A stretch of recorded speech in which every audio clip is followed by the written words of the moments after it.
నమస్కారం, welcome to I dream ధర్మ మార్గం విత్ విజిత కార్యక్రమానికి స్వాగతం. ప్రస్తుతం మనతో పాటు ఉన్నారు శ్రీ శ్రీ శ్రీ ఆనంద శివకామేశ్వరి సన్నిధానం వ్యవస్థాపకురాలు శివకామేశ్వరి ఆనందమయ్య అమ్మగారు. ఇప్పుడు వారితో మాట్లాడి మరిన్ని విషయాలు తెలుసుకుందాం. అమ్మ నమస్తే. అమ్మ, మనం ఇంతకు ముందర ఎపిసోడ్లో మాట్లాడుకోవడం జరిగింది. అసలు కార్తీక మాసంలో మనం ఎటువంటి విధానాలు ఆచరించాలి అని చెప్పి మనం కొంతవరకు మాట్లాడుకున్నాము. ఇంకా ఎటువంటి విశేషాలు మనం పాటిస్తే బాగుంటుంది, దాంతోపాటు మీరు అష్టకం గురించి కూడా, అరుణాచల అష్టకం గురించి కూడా చెప్తానన్నారు. మనకు అందులో సమయం సరిపోలేదు, మరి దీంట్లో దాని గురించి వివరించండి. తప్పకుండా తెలియజేస్తాను. యాదేవి సర్వభూతేషు శక్తి రూపేణ సంస్థిత నమస్తస్యై నమస్తస్యై నమస్తస్యై నమో నమః. కార్తీక మాసము చాలా విశేషమైన మాసం అమ్మ. ముఖ్యంగా ముందు చేయకూడను చెప్పుకుందాం. ఈ మాసంలో శివకేశవ భేదం చూపించరాదు. శివకేశవుల్ని ఇద్దరినీ అర్చించుకోవాలి. ఎందుకంటే శివాయ విష్ణురూపాయ విష్ణురూపాయ శివహే శివశ్చ హృదయం విష్ణు విష్ణుశ్చ హృదయం శివ. మా చిన్నప్పుడు గుడికి తీసుకెళ్తే ఇది చెప్పించేవారమ్మా. శివాలయంలో విష్ణుమూర్తికి నమస్కారం చేసుకునేమనేవారు మా నాన్నగారు. విష్ణాలయానికి వెళ్తే శివుణ్ణి తలుచుకునేమనేవారు. అంటే ఆయన హృదయంలో ఈయన, ఈయన హృదయంలో ఆయన ఉంటారట. వాళ్ళకిద్దరికి ఏం భేదం లేదు. ఆ భేదం చూపడం కూడా చాలా దోషము. ఆ శివకేశవ భేదం చాలా చూపించడం చాలా పాపం. అంటే పుట్టగతులు ఉండవు అనమాట. ఒక రకంగా చెప్పాలి అంటే శివకేశవ భేదం ఎట్టి పరిస్థితుల్లో ఈ మాసంలో చూపరాదు. ఎందుకంటే చూడండి, ఈ మాసాన్నంతా కూడా కార్తీక దామోదరుడిని అర్చించుకుంటూ ఉంటాము. పైగా శివుడు ఈ మాసంలో కార్తీక త్రయంబకేశ్వరుడని, అలాగే విష్ణువు కార్తీక దామోదరుడని పిలుస్తూ ఉంటాం. అలాగే శివాభిషేకాలు ఎంత శ్రేష్టమో, శివాలయాల్లో ఎన్ని పూజలు జరుగుతాయో అలాగే నారాయణ పూజ చూడండి, ఏకాదశి, ద్వాదశి, తులసి కళ్యాణం, తులసి పూజ, తులసి దీపారాధన, ఇలా చాలా విశేషం అండి. అందుకని ఎప్పుడు కూడా ఈ మాసంలో మీరు ఇత్తప్పుడు ఏం చేశారు ఏం లేదో తర్వాత విషయం, కానీ కార్తీక దామోదరుణ్ణి, కార్తీక త్రయంబకేశ్వరుని కూడా ఈ మాసంలో అర్చించుకోవాల్సింది. ఇక దీపారాధన మొట్టమొదటిగా చేయవలసింది తులసి దగ్గర. తులసి దగ్గర చేసిన తర్వాతే మిగిలిన చోట్ల దీపారాధన చెయ్యాలి. పూజా మందిరంలో కూడా తులసి మొక్క ఉంటుంది కదా ఇంటి దగ్గర. ముందు స్నానం చేయగానే తులసి పూజ చేసుకున్నాకే దీపారాధన చేయాలి ఈ మాసంలో. ఎందుకంటే దీపాలు ప్రత్యేకం కదమ్మా ఈ మాసం అంతా కూడా. ఆ దీపాలు కూడా శ్రేష్టమైన ఉపయోగించండి. మహా అయితే 1 నెల డబ్బులు ఖర్చు పెడతారు అంతే. శ్రేష్టమైనవి. ఎందుకంటే ఆవు నెయ్యి మనకి ప్యూర్గా దొరుకుతుంది లేదు కాబట్టి నువ్వుల నూనె, ఆడించిన నువ్వుల నూనె తెచ్చుకుని మళ్ళీ ఎన్ని ఒత్తులు వేయాలి, సాధ్యం త్రివర్తి సంయుక్తం 3 ఒత్తులు వేసి చక్కగా దీపారాధన చేసుకోండి. తులసి దగ్గర దీపారాధన చేసుకుని, తులసి పూజ చేసుకుని, నివేదన చేసుకుని చక్కగా కార్తీక దామోదరుని అర్చించుకుని లోపలికి వచ్చి నిత్య పూజ చేసుకోండి. ఉదయం చేసేస్తున్నారు అంటే పొద్దున్నే అభిషేకం చేసేసుకోండి అమ్మా. చాలా ఏమీ రాదు మీకు. ఓం నమ శివాయ పంచాక్షరి మంత్రంతో చక్కగా అభిషేకం చేసుకోవచ్చు. ప్రదోష కాలంలో ఉదయం కుదరలేదు, మీ ఇంట్లో శివలింగం ఉంటే ఖచ్చితంగా శివుడి మీద కాసిన నీళ్లు పోసి ఒక బిల్వపత్రాన్ని సమర్పించండి. చాలా ఎందుకంటే మనం శ్రావణ మాసంలో చెప్పుకున్నాం ఒక ఎపిసోడ్లో, మీకు గుర్తులేదు. సంపద అంతా కూడా శివాధీనం. సంపద కావాలి అనుకున్నవారు శివుణ్ణి అర్చిస్తే ఈ నెల్లాళ్ళు చక్కటి సంపద కలుగుతుందమ్మా. దీపంలో లక్ష్మి కొలువై ఉంటుంది. ఈ నెల రోజులు చక్కగా క్రమం తప్పకుండా దీపారాధన చేయడం వల్ల కూడా లక్ష్మీ కటాక్షం కలుగుతుంది. అందుకే కొన్ని నియమాలు, ఆహార నియమాలు, అల్లం వెల్లుల్లి తినకపోవడం, మసాలాలు తినకపోవడం. ఎందుకంటే ఈ మాసం కూడా చూడండి, సాయంత్రము పగలు తక్కువ ఉంటుంది, చీకటి తొందరగా అయిపోతుంది, ఆహారం అరగడం కూడా కష్టం. అందుకే ఉపవాసాలు ఎక్కువ ఈ మాసంలో. అంటే ఏవైనా కూడా మన ధర్మాన్ని, మన ప్రకృతిని అనుసరించే ఉంటాయి కదా మన ధర్మాలన్నీ కూడా. ఈ మాసంలో బ్రహ్మచర్యం పాటిస్తే కూడా చాలా మంచిది.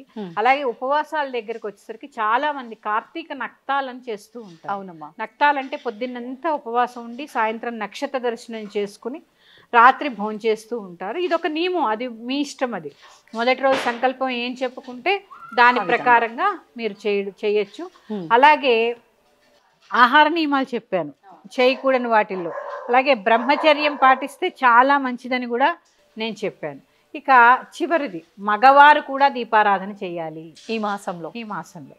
కేవలం స్త్రీలకే కాదండి, మగవారికి కూడా దీపారాధన అవసరము. ఐశ్వర్యం ఒక ఆడవాళ్ళకే కాదు కదా. చాలా మంది శివాభిషేకం చేస్తే ఏం వస్తుందండి, పుణ్యమే వస్తుంది. కాదండి, పుణ్యంతో పాటు చక్కగా లక్ష్మీ కటాక్షం కూడా కలుగుతుంది శివుడికి బిల్వార్చన చేయడం ద్వారా. అలాగే చాలా మందికి అపోహ ఉంది, శివాలయాల్లో ప్రసాదం తీసుకోవచ్చా?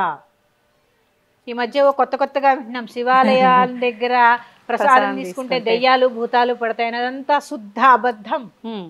చక్కగా తీసుకోండి. కానీ ఈ చండీశ్వరుడికి కోపం వస్తుంది మనం శివాలయం నుంచి ప్రసాదం తీసుకొని వస్తే అని అంటూ ఉంటారు కదా. అందుకే ఒక కొబ్బరికాయ కొట్టామనుకోమ్మా, ఓ చెక్క చండీశ్వరుడికి పెట్టాలి, ఓ చెక్క మనం తెచ్చుకోవాలి. ఓకే, ఒక చెక్క అక్కడ పెట్టి మొత్తం తెచ్చుకోవద్దు. అవును, ఒక చెక్క అక్కడ పెట్టి ఒక చెక్క మనం తెచ్చుకోవాలి. అంతే తప్ప దెయ్యాలు భూతాలు ఏమీ పెట్టవు. తీర్థం ఇస్తే తీసుకోండి. అంటే ఉపవాసంలో ఉన్నప్పటికీ తీర్థ ప్రసాదాలు తీసుకోవచ్చు అంటారా టెంపుల్లో? ఉపవాసంలో ఉన్న తీర్థం తీసుకోవాలి. ఓకే, భగవంతుడి తీర్థ ప్రసాదాలు తిరస్కరించరాదు. భగవత్ కటాక్షం అక్కడే కదమ్మా మనకి దొరికేది. అవును అవును, ఆయన దగ్గర ఉంది. ఎంత ఎనర్జీ ఉంటుంది వాటికి, ఆ నీటికి కానీ ఆ ప్రసాదానికి కానీ. ఆయన భుజించిన కొబ్బరి చెక్క మనం తింటున్నామంటే ఇంకెంత ప్రసాదం. అందుకని చక్కగా ప్రసాదాలు తీసుకోండి. ఈ మాసంలో ఒక చిన్న పరిహారం కూడా చెప్తాను. చాలా మంది ఆర్థిక ఇబ్బందులతో ఇబ్బంది పడుతూ ఉంటారు. అలాంటి వారు ఈ 30 రోజులు ప్రదోష కాలంలో శివాభిషేకం చేసుకుని బిల్వ వృక్షం కింద కూర్చుని శ్రీ సూక్త పారాయణ చేయడం ద్వారా పరిపూర్ణమైనటువంటి లక్ష్మీ కటాక్షం లభిస్తుంది, సంపద కలుగుతుంది. చాలా రకాలైనటువంటి ఆర్థిక ఇబ్బందుల నుంచి విముక్తి కలుగుతుంది.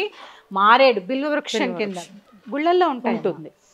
ఇప్పుడు కూడా ఇంట్లో కూడా పెంచుకుంటున్నారు. ఒక వృక్షం ఉంటే చాలు, దాని కింద కూర్చొని దాని పక్కనైనా కూర్చుని చక్కగా శ్రీ సూక్త పారాయణ చేయడం చాలా శ్రేష్టం. ఇది ఆర్థిక ఇబ్బందులన్నింటినీ కూడా తొలగిస్తుంది. ఇప్పుడు ఈ పారాయణ చేస్తున్నప్పుడు ఒకవేళ ప్రత్యేకంగా నియమాలు ఏమైనా పాటించాలా? కార్తీక చాలా మంది పాటిస్తారు కార్తీక మాసం అంతా కూడా. ఒకవేళ అలా పాటించని వాళ్ళు ఈ పారాయణం మాత్రం చేసుకుంటాము అని అంటే ఆ ఫలితం ఉంటుందా? మరి నియమాలు పాటించాలా? చేసుకోవచ్చు. కాకపోతే ఆహార నియమాలేనమ్మా. సాత్వికమైన ఆహారం భుజించడం, కొన్ని కావాలంటే కొంచెం కష్టపడాలి కదా. అందుకని సాత్వికమైన ఆహారాన్ని భుజించడం. సాయంత్రం రాత్రి చదువుకోమన్నాను కాబట్టి ఒక దీపారాధన చేయడం ఆ బిల్వ వృక్షం దగ్గర, ఇది చాలా శ్రేష్టము. మీ అందరికీ కూడా చాలా సులువుగా చదువుకునేటటువంటి అరుణాచల అష్టకాన్ని నేను చదివి వినిపిస్తాను. చక్కగా చదువుకోండి. మీకు అందరికీ గూగుల్లో కూడా దొరుకుతుంది. ఇది దర్శనాదభ్ర సదసి జననాత్ కమలాలయే కాశ్యాంతు మరణాన్ముక్తి స్మరణాదరుణాచలే కరుణాపూరితాపాంగం శరణాగతవసలం తరుణేందుజటామౌళిం స్మరణాదరుణాచలం సమస్తజగదాధారం సచ్చిదానందవిగ్రహం సహస్రరథసోపేతం స్మరణాదరుణాచలం కాంచన ప్రతిమాభాసం వాంఛితార్థఫలప్రదం మాం చ రక్షసురాధ్యక్షం స్మరణాదరుణాచలం బద్ధచంద్రజటాజూటం అర్ధనారీకళేబరం వర్ధమానదయాంబోధిం స్మరణాదరుణాచలం కాంచన ప్రతిమాభాసం సూర్యకోటిసమప్రభం బద్ధవ్యాఘ్రపురీ ధ్యానం స్మరణాదరుణాచలం శిక్షయాఖిలదేవారి భక్షితక్ష్వేలకంధరం రక్షయాఖిల భక్తానాం స్మరణాదరుణాచలం అష్టభూతి సమాయుక్తం ఇష్టకామఫలప్రదం శిష్టభక్తి సమాయుక్తాన్ స్మరణాదరుణాచలం వినాయకసురాధ్యక్షం విష్ణుబ్రహ్మేంద్రసేవితం విమలారుణపాదాబ్జం స్మరణాదరుణాచలం మందార మల్లికా జాతి కుంద చంపక పంకజైః ఇంద్రాది పూజితాం దేవీం స్మరణాదరుణాచలం సంపత్కరం పార్వతీశం సూర్యచంద్రాగ్నిలోచనం మందస్మితముఖాంబోజం స్మరణాదరుణాచలం అరుణాచల శివ అరుణాచల శివ అరుణాచల శివ అరుణాచల అరుణాచల శివ అరుణాచల శివ అరుణాచల శివ అరుణాచల అరుణాచల శివ అరుణాచల శివ అరుణాచల శివ అరుణాచల అరుణాచల శివ అరుణాచల శివ అరుణాచల శివ అరుణాచల. ఓం నమః పార్వతీపతే హర హర మహాదేవ్. ఇది అరుణాచల సంస్కృతి. చాలా బాగుంటుంది, చాలా చిన్నదైనా కూడా చాలా మంచి ఫలితాన్ని మనకి ఇచ్చేటటువంటిది. అసలు ఈ మాసంలోనే అరుణాచల అనేది స్ఫురణకి రావడమే పూర్వజన్మ సుకృతం. చాలామంది దీపారాధన, అక్కడ దామోదర పూజ, లేకపోతే శివాభిషేకము, ఇవే. అరుణం అంటే, అరుణలింగం అంటే అగ్నిలింగం. ఈ మాసం అంతా కూడా కృత్తికా నక్షత్రం అగ్ని నక్షత్రం, అందుకని చక్కటి ఆరోగ్యాన్ని కూడా ప్రసాదిస్తుందమ్మా ఈ అష్టకం. అలాగే విన్నా సరిపోతుంది. ఇప్పుడు నేను పాడింది చక్కగా ఎంత ప్రశాంతంగా అనిపించిందో తెలుసా మీరు చదువుతున్నంతసేపు. చాలా బాగుంటుందమ్మా. మంచి అన్యోన్యమైన దాంపత్యం కలుగుతుంది ఈ స్తోత్రం. అంటే ఒక్కొక్క స్తోత్రం ఒక్కొక్క మహిమాన్వితమైనటువంటిది. అందులో ఈ అరుణాచల అష్టకం అమ్మ, అసలు అరుణాచలేశ్వరుడే. చూడండి, మనకి ఆహారం అరగాలంటే లోపలే ఉండాలి, అగ్ని ఉండాలి. అన్నిటినీ ప్రసాదిస్తాడనమాట. మనకి ఆహారం కావాలంటే సూర్యుడి ద్వారా అగ్ని రావాలి. కానీ ఈ అరుణాచల అష్టకం ద్వారా సకల శుభాలు కలుగుతాయి. చదువుకోలేని వారు చక్కగా ఇప్పుడు నేను చదివింది వినండి కూడా అది కూడా ఎలా వినాలి? త్రికరణ శుద్ధిగా వినండి. మాట ఎక్కడో మనసు ఎక్కడో పెట్టకుండా చక్కగా ఏవో ఇయర్ ఫోన్స్ పెట్టుకుని చక్కగా వినే ప్రయత్నం చేయండి. అలాగే బిల్వ వృక్షం కింద శ్రీ సూక్త పారాయణ కూడా చాలా శ్రేష్టమైనటువంటి ఫలితాన్ని కలగజేస్తుంది. అయితే ముఖ్యంగా కార్తీక మాసం అనగానే ఇదంతా కూడా ఆధ్యాత్మికానికి సంబంధించిన ఒక మాసంగా మనం విశేషంగా చెప్పుకుంటాం. మరి అసలు ఈ మాసం యొక్క ప్రత్యేకత ఏంటి, మాసం అంతా ఆచరించాల్సిన విధానాలు ఏంటో తెలియజేయండి. తప్పకుండా తెలియజేస్తాను. యాదేవి సర్వభూతేషు కాంతి రూపేణ సంస్థిత. నమస్తశ్యై నమస్తశ్యై నమస్తశ్యై నమో నమః. ఐ డ్రీమ్ ఛానల్ వీక్షిస్తున్న ప్రేక్షకులందరికీ కూడా కార్తీక మాస శుభాకాంక్షలు. కార్తీక మాసము కార్తీకంలోనే ఉంది. కార్తీకము అంటే కృత్తికా నక్షత్రము చంద్రుడికి దగ్గరగా ఉన్నప్పుడు వచ్చేటటువంటి మాసాన్ని కార్తీక మాసము అంటారు. ఈ కార్తీక మాసంలో చాలా శ్రేష్టమైనవి స్నానములు, దీపారాధన, అలాగే తులసి పూజ, ఉపవాసాలు. ఒకటేంటి, చాలా విశేషాలు ఈ కార్తీక మాసంలో ఉన్నాయి. ఒక్కొక్కటిగా తెలుసుకునే ప్రయత్నం చేద్దాం. ముందుగా స్నానం. ప్రదోషకాలం నుంచి అంటే దగ్గర 3:30 నుంచి 5:30 లోపల స్నానాది కార్యక్రమాలు ఖచ్చితంగా పూర్తి చేసుకుని తీరాలి. అందుకే దీపావళి నాడు చూడండి, అభ్యంగన స్నానం కూడా ప్రదోషకాలంలో జరగాలని చెప్తారు. ఎందుకంటే ఈ మాసం అంతా కూడా తిలలలో లక్ష్మీదేవి, జలంలో గంగాదేవి నివాసం ఉంటారు. అందుకే స్నానానికి అంత ప్రత్యేకత. మనం ప్రత్యేకించి గంగానది దాకా వెళ్లాల్సిన పని లేదు. మామూలుగా నిత్య స్నానం చేస్తున్నప్పుడు శ్లోకం చదువుకుంటాం కదా, గంగే యమునే చైవ గోదావరి సరస్వతి నర్మదే సింధు కావేరి జలేస్మిన్ సన్నిధం కురు అని చదువుకుంటాం. కానీ ఈ మాసంలో ప్రత్యేకంగా జలమునందు గంగాదేవి ఉంటుంది.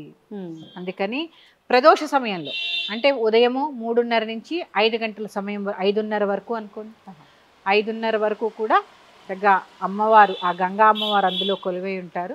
అందుకని చక్కగా స్నానం చేయడం ద్వారా మనసు శరీరము కూడా శుద్ధి అవుతాయి. స్నానం కూడా చల్లటి నీళ్ళతోటే చేయాలంటూ ఉంటారు కదమ్మా ఎక్కువగా, అంటే వేడి నీళ్ళతో కాకుండా. అవునమ్మా, అందుకే తెల్లవారుజామున స్నానం. ఎందుకంటే తెల్లవారుజాము నీళ్ళు మరీ చల్లగా ఉండవు, మరీ నులివెచ్చగా ఉంటాయి, గోరువెచ్చగా ఉంటాయి. అందుకని ఎప్పుడూ చన్నీళ్ళ స్నానం ఎప్పుడూ శ్రేష్టం, ఏ కాలమైనా శ్రేష్టము. కానీ ఆరోగ్యరీత్యా కొంతమంది చేయలేని వాళ్ళు అలా ఏం లేదమ్మా. ఆరోగ్యం ఎందుకంటే ఇప్పుడు ఇలా చెప్పాను అనుకోండి, రేపటి నుంచి చన్నీళ్ళ స్నానం మొదలు పెడతారు. అవునవును.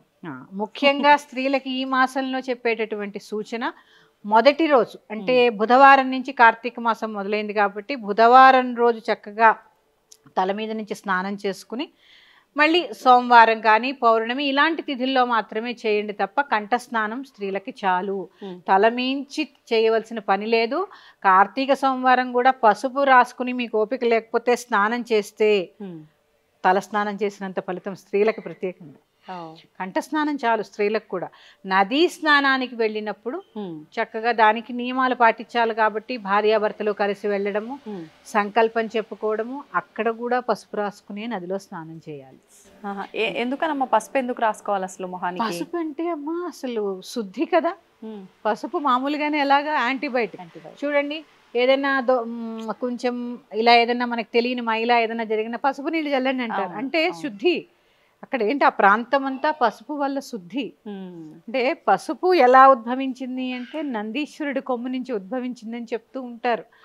పసుపు కొమ్ము నందీశ్వరుడు ఆ కొమ్ము అని అందుకే అంటారు దాన్ని. అందుకని అదంతా ఒక కథ ఉంది, తర్వాత చెప్పుకునే ప్రయత్నం చేద్దాం. పసుపు ప్యూరిటీ. స్త్రీలు కనుక అలాగే యాంటీబయాటిక్ కాళ్ళకి రాసుకోవడం, మనం దేహానికి రాసుకుని స్నానం చేయడం వల్ల రకరకాల వ్యాధులు అనేవి వ్యాపించకుండా ఉంటాయి. అది కూడా అందుకని పసుపు రాసుకోవడం వల్ల ముఖ్యంగా స్త్రీలు ఏంటమ్మా చాలా ఇంట్లో ఎన్ని బాధ్యతలు ఉంటాయి, రోజు తలస్నానం చేసి తల తడుపుకుంటూ ఉంటే ఎలాగ జలుబులు జ్వరాలతో పడుకుంటారు. అంతే, ఇంకా పూజలు ఏం చేస్తారు. అందుకని కంఠ స్నానం చేసుకోండి. అలాగే ముఖ్యంగా దీపారాధన, స్నానము దీపారాధన కూడా ప్రదోషకాల సమయంలో పూర్తయిపోవాలి. 5:30 లోపు ఖచ్చితంగా పూజ కూడా. తులసి దీపారాధన, ఆ తర్వాత గుమ్మం దగ్గర దీపం పెట్టుకోవడం, ఇవన్నీ కూడా 5:30 లోపు పూర్తయిపోవాలి. లేదు 5:30 లోపు చేయలేకపోతే ఉదయం నిత్య దీపారాధన చేసుకుని సాయంత్రం ప్రదోషకాల సమయంలో దీపారాధన, శివాభిషేకం చేసుకోవడం కూడా చాలా ఉత్తమం. ముఖ్యంగా ఈ సమయంలో అరుణాచలేశ్వరుని తలుచుకోవడం చాలా మంచిది. మాసమంతా కూడా. ఎందుకు అంటే ఈ మాసమంతా కూడా మనం ఏమి వెలిగిస్తాము? దీపాలు వెలిగిస్తాం. దీపాలు అంటే ఏంటి? అగ్ని. అరుణాచలేశ్వరుడు ఎవరు? అగ్నిలింగం. పంచభూతాల్లో అగ్నిలింగం. అసలు అరుణాచలం అంటే ఏంటో తెలుసుకుందాం. అచలము అంటే కదలనిది, అరుణము అంటే కదిలేది, అంటే చైతన్యం. అంటే కదలనిదేమో శివుడు, కదిలేది అమ్మవారు. అందుకే అరుణాచలం అయింది అది.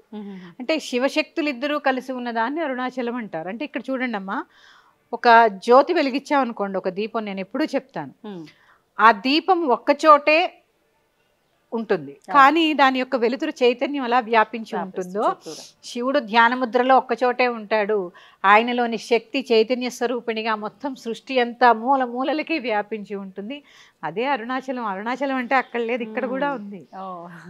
ప్రత్యేకంగా ఈ అరుణాచలేశ్వర అష్టకం ఉంటుందమ్మా. ఈ మాసం చదువుకోవడం చాలా చాలా శ్రేష్టం, చాలా బాగుంటుంది, చాలా చిన్నది కూడా. అలాగే దీపదానం, ప్రత్యేకించి దీపదానము, ఉసిరి దీపాలు, అలాగే కొన్ని నియమాలు, ఆహార నియమాలు, అల్లం వెల్లుల్లిపై తినకపోవడము, మాంసాహారం భుజించకపోవడము, మద్యపానం మానేయడము, అట్లా కొన్ని నియమాలు ఖచ్చితంగా పాటించాలి. అలాగే ఆదివారం ఎట్టి పరిస్థితుల్లో కొబ్బరికాయ, ఉసిరికాయ కార్తీక మాసంలో తినరాదు. కొబ్బరికాయ, ఉసిరికాయ అంతే, రెండు ఆదివారం రోజు తినకూడదు. ఎందుకనమ్మా? కార్తీక మాసంలో అంటే కొన్ని నియమాలు ఉంటాయి కదమ్మా, మాసానికి చాలా విశేషమైన మాసం ఇది, ఆహార నియమాలు ఉంటాయి కాబట్టి ఆదివారం రోజు దాన్ని ఏమంటారు, ఉసిరిక అలాగే కొబ్బరి, ఈ రెండు. ఎందుకు తినకూడదు ఈ ఉసిరిక? చాలా మంది తినకూడదని చెప్తారు కానీ ఎందుకు తినకూడదో చెప్పరు. ఆదివారం రోజు అధిపతి సూర్యుడు. అవును. ఉసిరిక వృక్షము శుక్రుడికి అధిపతి. ఈ రవి శుక్రులు ఇద్దరు శత్రువులు గ్రహపరంగా చూస్తే అంటారు కాబట్టి ఆదివారం రోజు ఉసిరిక తినకూడదని చెప్తూ ఉంటారు. ప్రత్యేకించి ఈ ఆదివారం రోజు ఖచ్చితంగా కొబ్బరి, ఉసిరికాయ రెండు తినకూడదు. కానీ కార్తీక మాసంలో ఉసిరిక తినడం చాలా శ్రేష్టం, తినాలి. కానీ చాలా మంది అంటే ఉసిరి చెట్టుకు వీటికి దీపారాధన చేస్తాం, ఉసిరి దీపాలు పెడతాం కాబట్టి తినకూడదు అంటారు కదమ్మా. అమ్మ తినాలి, ఉసిరి తినాలి కార్తీక మాసంలో. ఎందుకంటే ధాత్రి వృక్షం అని పేరు ఉసిరికకి. అంటే భూదేవి యొక్క శక్తి అంతా ఉసిరికలో ఉంటుంది. అంటే అందరి దేవతలు కొలియ ఉంటారు. మాకు చెట్టు మీద లక్ష్మీనారాయణులు, కాండంలో శివపార్వతులు, ఇట్లా ఆ ఉసిరి చెట్టే చాలా ప్రత్యేకత. ఒక్క కారం తప్ప అన్ని రుచులు ఉంటాయి ఉసిరికాయలు. తీపి, వగరు, పులుపు అన్ని ఉంటాయి. షడ్రుచుల్లో కారం తప్ప అన్ని రుచులు కలిపి ఉన్నది చేదు కూడా ఉంటుంది. అది ఉసిరికాయ యొక్క గొప్పతనం. ఏ వృక్షానికి ఉండదు అలాగా, ఏ కాయకి ఉండదు. అందుకని ఉసిరికాయ చాలా శ్రేష్టము. అలాగే ఉసిరి దీపాలు పెట్టుకోవడం కూడా చాలా ఉత్తమము. సంతానం లేనివారు, వివాహానికి సంబంధించిన ఇబ్బందులు ఉన్నవారు ఎక్కువగా ఈ పూజలు ఆరాధనలు చెయ్యాలి అని అంటూ ఉంటారు. కానీ ఇది ప్రతి ఒక్కరికి అవసరమైన ఒక విధానమే. ఈ నాగుల చవితి రోజు పుట్టలో పాలు పోయడం కానివ్వండి. ఇప్పుడంటే మనకు పుట్టలు ఎక్కువగా కనిపించట్లేదు కాబట్టి జంట నాగ ప్రతిమలకి మనం ఏం చేసినా కూడా ఆ పాల అభిషేకమైన ఏం చేసినా అక్కడే ఆచరిస్తున్నాము. కానీ పుట్ట ఉన్న దగ్గర మాత్రం ప్రత్యేకించి వెళ్ళి నానా రకాల విధ్వంసాలు అయితే సృష్టించి వస్తున్నారు అక్కడ. అసలు ఈ విధానం అంతా ముందర నుంచి ఇలానే ఉందా, లేదంటే ఇప్పుడు ఈ ధోరణి ఇలా మారిపోయిందా? అసలు ఏ రకంగా చేయాలంటారు ఆ రోజున? తప్పకుండా తెలియజేస్తాను. యాదేవి సర్వభూతేషు సర్వరూపేణ సంస్థిత నమస్తస్యై నమస్తస్యై నమస్తస్యై నమో నమః. నాగుల చవితి మామూలుగా కొన్ని ప్రాంతాల్లో శ్రావణ మాసంలో వచ్చేటటువంటి నాగుల పంచమిని, అలాగే కార్తీక మాసంలో వచ్చేటటువంటి నాగుల చవితి కార్తీక మాసం మొదలైన తర్వాత 4వ రోజు. ఈ సాంప్రదాయం ఇప్పటిది కాదమ్మా, చాలా పురాతనమైనది. ఈ నాగుల చవితి ప్రత్యేకంగా అందరూ చేసుకోవచ్చు. చిన్న పెద్ద, పిల్లలు, మగవాళ్ళు, అంటే లింగభేదం లేదు, దీనికి వయోభేదం లేదు. అందరూ పాటించవలసిన రోజు ఏదైనా ఉందంటే అది నాగుల చవితి.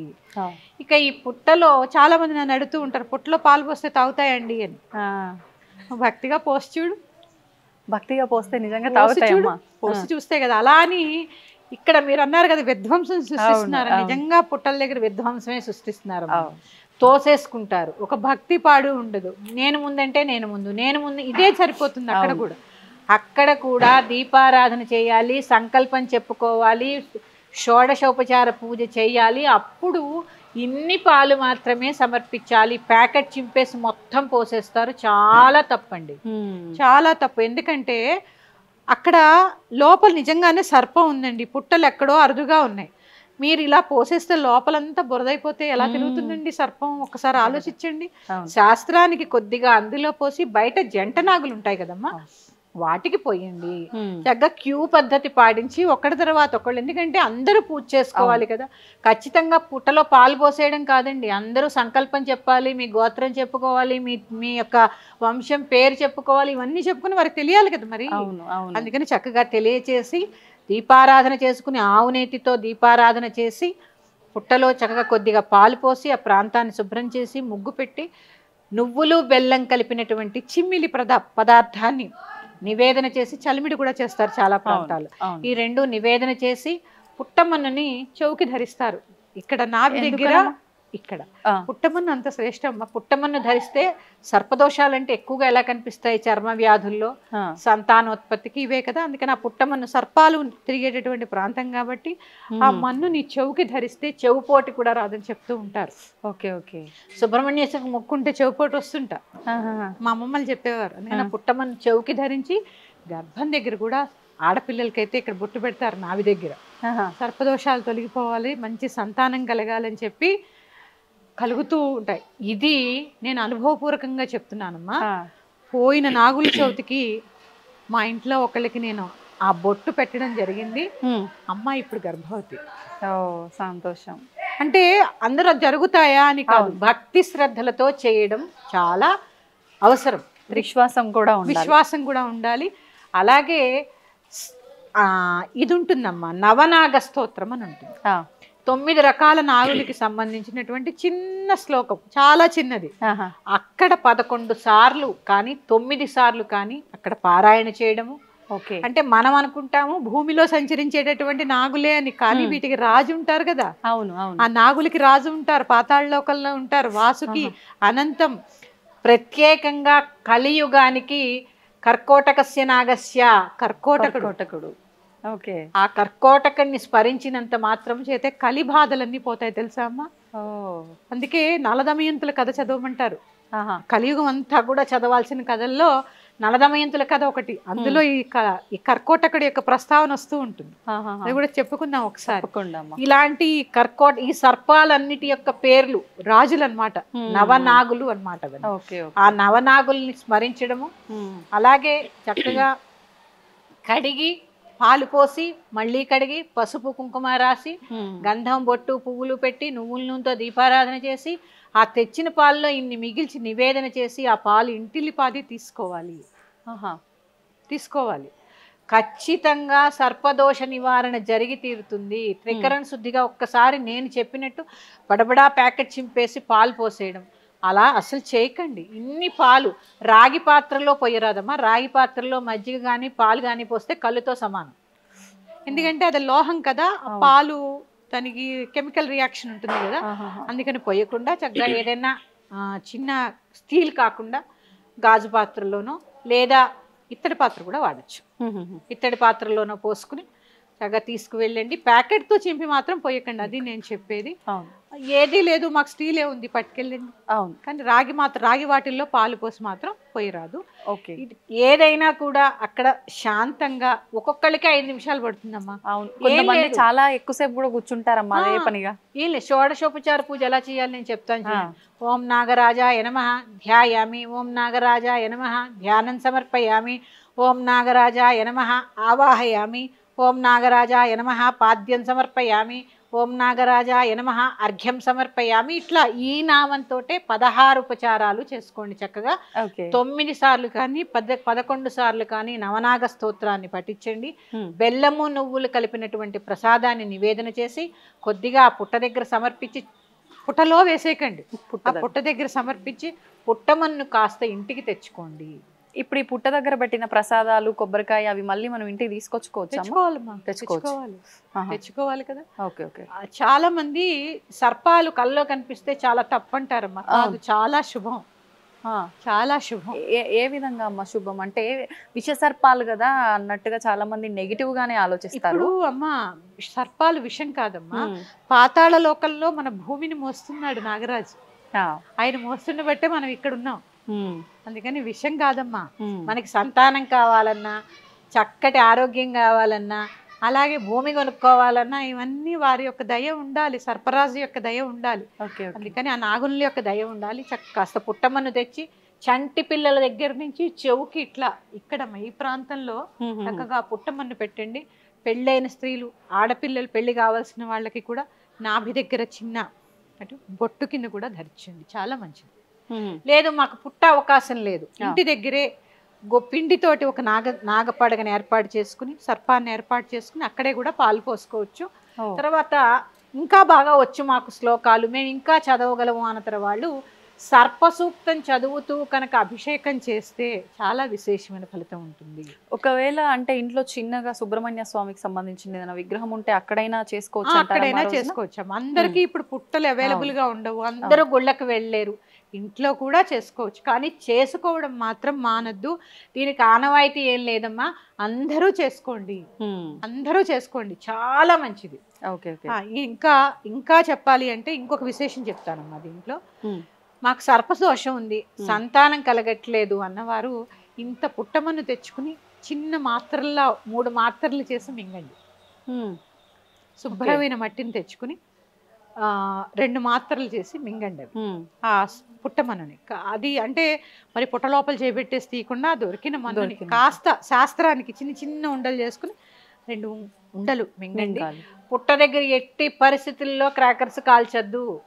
ఎందుకంటే అమ్మా వాటికి వేడి అన్నా అగ్ని అన్నా చప్పుడన్నా చాలా భయం జంతువులకి కదా, అందుకని అలాంటి పనులు చేయకండి. కొంతమంది గుడ్లు పోసేస్తూ ఉంటారు. ఇప్పుడు నేను చెప్పాను కార్తీక మాసం అంటేనే సాత్వికమైన ఆరాధన, సాత్వికమైన భోజనం. మళ్ళీ కోడిగుడ్లు ఎందుకమ్మా వాటికి? అందులోనూ టెంపుల్లో ఉన్న పుట్టల దగ్గరికి కూడా గుడ్లు మోసుకొని పోతారు. ఇది ఇక్కడ అదో పెద్ద అఘాయిత్యం అనే చెప్పాలి. మీ ధైర్యానికి మెచ్చుకోవాలి. దేవాలయాల్లోకి గుడ్లు తీసుకెళ్తున్న మీ ధైర్యానికి మెచ్చుకోవాలి. అందుకని గుడ్లు వేయకండి అమ్మా. చక్కగా పుట్టలో పాలు పోయమని చెప్పారు కానీ గుడ్లు పోయమని చెప్పలేదు మిమ్మల్ని. ఆ రోజున ఉపవాసం కూడా ఉండాలమ్మా. ఉంటారు. తరిగిన కూర తినకూడదు ఆ రోజు. ఉపవాసం ఉండలేని వాళ్ళు చాకుతో కోసినటువంటి పదార్థాలని తినకూడదు. కోయకుండా చేసే ఏముంటాయమ్మా అసలు? గిల్లి టమాటా పప్పు చేసుకోండి, చక్కగా పూరి చేసుకోండి, పాయసం చేసుకోండి, ఇవి కూడా తినొచ్చు కదా ఉపవాసం ఉండి. మధ్యాహ్నం ఒక్క పూటే భోజనం చేయాలమ్మా, ఉదయము రాత్రి కూడా ఏమీ తినకూడదు. ఇంకా మీరు ఓపికంటే నైవేద్యం పెట్టినటువంటి చిమ్మిలి అలాగే చలివిడి ఇవి తిని ఉండొచ్చు.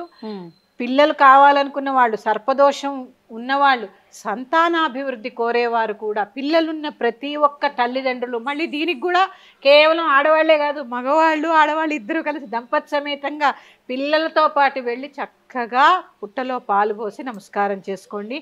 ప్రతి ఒక్కరూ ఈ షోడశ ఉపచార పూజ ఖచ్చితంగా చేసి తీరాలి. హడావిడిగా పోసుకోకండి. మీకు అక్కడ సమయం లేదు, ఇంట్లో పోసుకోండి చక్కగా. అందుకని చక్కగా త్రికరణ శుద్ధిగా భక్తిగా శుచి అయిన వస్త్రాలు ధరించి ఈ పనులు చేయండి. తప్పక ఆ సుబ్రహ్మణ్యేశ్వరుడి యొక్క దయ మీకు లభిస్తుంది. అమ్మ, కార్తీక మాస స్నానం గురించి, దాని విశిష్టత గురించి ఒకసారి చెప్పండి. కార్తీక మాసం అనగానే మొట్టమొదటి గుర్తొచ్చేది స్నానాలు. కార్తీక స్నానాలు ఏమిటి స్నానాలకు అంత ప్రత్యేకత? ప్రత్యేకంగా ఇదేమో శీతాకాలం, చల్లగా ఉంటుంది. కార్తీక స్నానాలేమో తెల్లవారుజామున చేయాలంటారు. అది కూడా చన్నీళ్లతో చేయాలంటారు. దేమిటి దీని ప్రత్యేకత అంటే అందులోనే ఆరోగ్య రహస్యం, ప్రకృతికి సంబంధించినటువంటి ప్రత్యేకత కనపడతాయి. మనం ఎప్పుడు కూడా భూమి నెమ్మదిగా చల్లారి నెమ్మదిగా వేడెక్కుతుంది కదా. నీళ్లు త్వరగా చల్లబడి త్వరగా వేడెక్కుతాయి. ఇదే మనకి తెలిసిన సిద్ధాంతం. కార్తీక మాసం అనేటప్పటికల్లా పగళ్ళు చాలా తక్కువ ఉంటాయి, రాత్రులు ఎక్కువ ఉంటాయి, వాతావరణంలో చల్లదనం ఎక్కువ ఉంటుంది. ఇటువంటి సమయంలో ఏం జరుగుతుంది అంటే ఒళ్ళు పగులుతుంది, శరీరం చర్మం పగిలిపోతుంది కదా. చర్మం పగిలింది పైకి కనపడుతోంది, కానీ లోపల ఉన్నటువంటి రక్తనాళాలు కూడా అలా బిరుసెక్కుతాయన్నది మనకు కనపడదు, కానీ జరిగే వాస్తవం అది.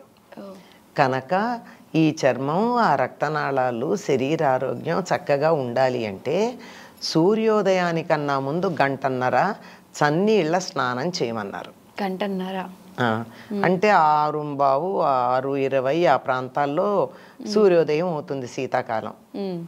6:40 దాకా, 6:30 దాకా కూడా ఏ సమయం ఉంది.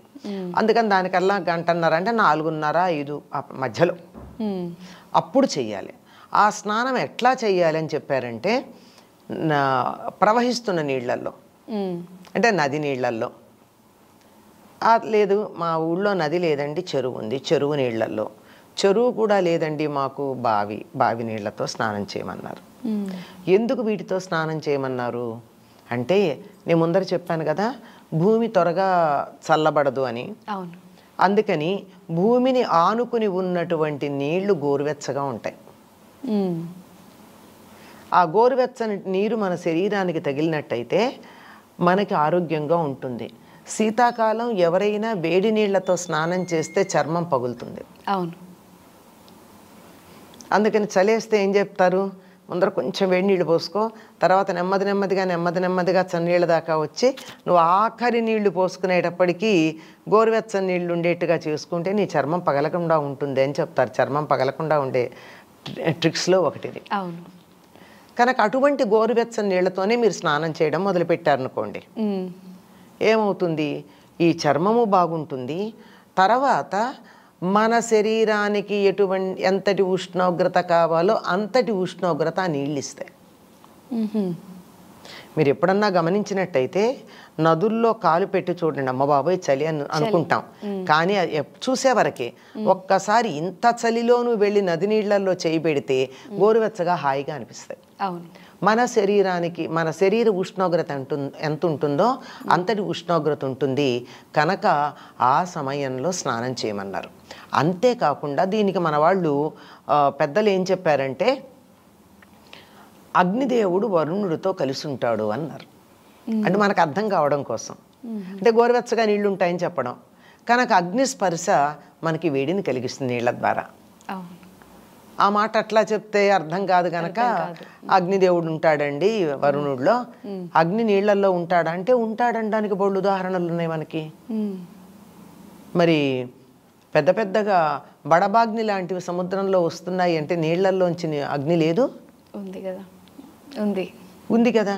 ఇది చాలా మంది నమ్మకపోతే 1977 అనుకుంటా పెద్ద దివిసీమ ఉప్పెన అని ఒకటి వచ్చింది. మీరు పుట్టలేదు కనుక మీకు తెలియదు, చరిత్ర చదవండి. అప్పుడు అక్కడ ఉన్నటువంటి వాళ్ళు, ఆ పైన ఇళ్లల్లో ఉన్నటువంటి వాళ్ళు వేట అంటే సముద్రంలో చేపలు పట్టడానికి వెళ్ళడాన్నే వేట అంటారు మన వాళ్ళు. వేటకెళ్ళిన వాళ్ళు చూసారట 2 తాళ్ల ఎత్తు ఉన్నటువంటి మంటలు సముద్రంలోంచి రావడం. తాళ్ళు అంటే తాడి చెట్టు, మన వాళ్ళ లెక్క 2 తాళ్ళు అంటే దరిదాపుల్లో 2 మైలున్నర ఎత్తున్నటువంటి అలలు, ఆ అలల మధ్య అంత ఎత్తుగా ఉన్నట్టు మంటలు చూసామని చెప్పారు. కనుక నీళ్లలో అగ్ని ఉంటుందన్న దాంట్లో అనుమానం ఏం లేదు. ఉంది కనుకే మనం ఇవాళ నీళ్లతో దీపాలు వెలిగించుకుంటున్నాం కదా. హీటర్లు కూడా పెట్టుకుంటున్నాం నీళ్లతో, అంటే విద్యుత్ శక్తి నీళ్ల నుంచి వచ్చిందే కదా. కనుక అందులో ఉన్నటువంటి ఆ శక్తి మన శరీరానికి నేరుగా తగిలి మనకి ఎంతటి వేడి కావాలో అంతటి వేడినిచ్చి చలి బాధ నుండి మనని రక్షిస్తుంది తెల్లవారుజామున స్నానం చేస్తే. దీంట్లో ఇంత పెద్ద మీనింగ్ ఉందనేది కూడా అసలు మీరు తెలియదు కదా. తెలియదు ఎవరికి. అసలు ఎలా ఉంటుందంటే ఆ టైంలో లేవాలంటే అస్సలు ఎవరికి ఇంత తెలిసి కూడా మనకి మనస్కరించదు. దుప్పటి ఇంకొక ఇట్లా కప్పుకుని ఇంకో నిమిషం గట్టిగా పడుకుందాం అనిపిస్తుంది తప్ప లేవాలనిపించదు. అటువంటిది ఆ సమయంలో స్నానం చెయ్యాలి అని. ఎందుకంటే అది బ్రహ్మముహూర్తం. ఆ సమయంలో గనక లేచినట్టయితే ఎవరికైనా సరే ఎటువంటి ఇతర ప్రభావాలు లేకుండా మనస్సు స్వచ్ఛంగా పనిచేస్తుంది బ్రహ్మముహూర్తంలో లేస్తే. ఎందుకంటే ఇప్పుడు మీరు ప్రపంచంలో అత్యున్నత స్థానంలో ఉన్న వాళ్ళ యొక్క రొటీన్ గురించి అడిగితే వాళ్ళందరూ మేము తెల్లారున 3:30, 4కి లేచి మా పనులు చేసుకుంటామని చెప్తారు. వాళ్ళని అడిగి చూడండి. మొదటి సమర్థవంతుల ఏదో అంటారు, అలాంటి 5గురి యొక్క ఇంటర్వ్యూ చేస్తే వాళ్ళందరూ చెప్పిన మాట అదే. మీ అసలైనటువంటి పాలసీ మేకింగ్ అదంతా ఎప్పుడు చేస్తారంటే తెల్లారుజామునని చెప్పారు. అందుకే మనకు పూర్వంలో కూడా ఏం చెప్పేవారంటే పొద్దున్న లేచి చదువుకోండి, చదువు బాగా వస్తుంది, తెల్లారుజామున లేవండి, చదవండి అని. ఆ సమయంలో ఏం చేసినా బాగుంటుందండి, నిద్రపోయినా కూడా బాగుంటుంది. ఇది మనకి నిద్రపోతేనే బాగుంటుంది, అదొకటే తెలిసింది, అదే తెలుసు. కనుక ఆ సమయంలో లేచి ఆ నదీ స్నానం చేసి ఇంటికి వచ్చి అప్పుడు తులసిలో నీళ్లు పోసి కార్తీక దామోదరుడికి నమస్కారం చేసుకుని దీపం పెడతాం. తెల్లారుజామున విష్ణువుకు సంబంధించింది అనుకున్నాం కదా. ఆయన నిద్రించేటటువంటి సమయమే కదా, ఇంకా యోగ నిద్రలో ఉన్నటువంటిది. కనుక కార్తీక స్నానాలకి ఇంత రహస్యం ఇమిడి ఉంది. కార్తీక మాసంలో తెల్లవారుజామున స్నానం చేయడం. ఇప్పుడు వెంటనే ఒక సమస్య వస్తుంది. మాకు నది లేదు, చెరువు లేదు, బావి కూడా లేదు. మరి ఎట్లా చేయాలి మేము కార్తీక స్నానం? కొంచెం కష్టం అయిపోతుంది. కొంచెం అసలు పూర్తి కష్టమే కదా. వాళ్ళు లెక్క ప్రకారం చెయ్యాలి అంటే, అన్ని నియమాల ప్రకారం చేయాలంటే ఏమీ లేవు. అయితే స్నానం మానేస్తామా? కాదు. దానికి ఒక మంచి మార్గం చెప్పారు. ఏమంటే మనం నీళ్లు ఏవైతే స్నానం చేయాలనుకుంటున్నామో అది రాత్రే పట్టి పెట్టుకుంటే ట్యాంక్లో నీళ్లు ఉన్నంత చల్లగా మన బాత్రూంలో పెట్టుకున్న నీళ్ళు అంత చల్లగా ఉండవు కదా.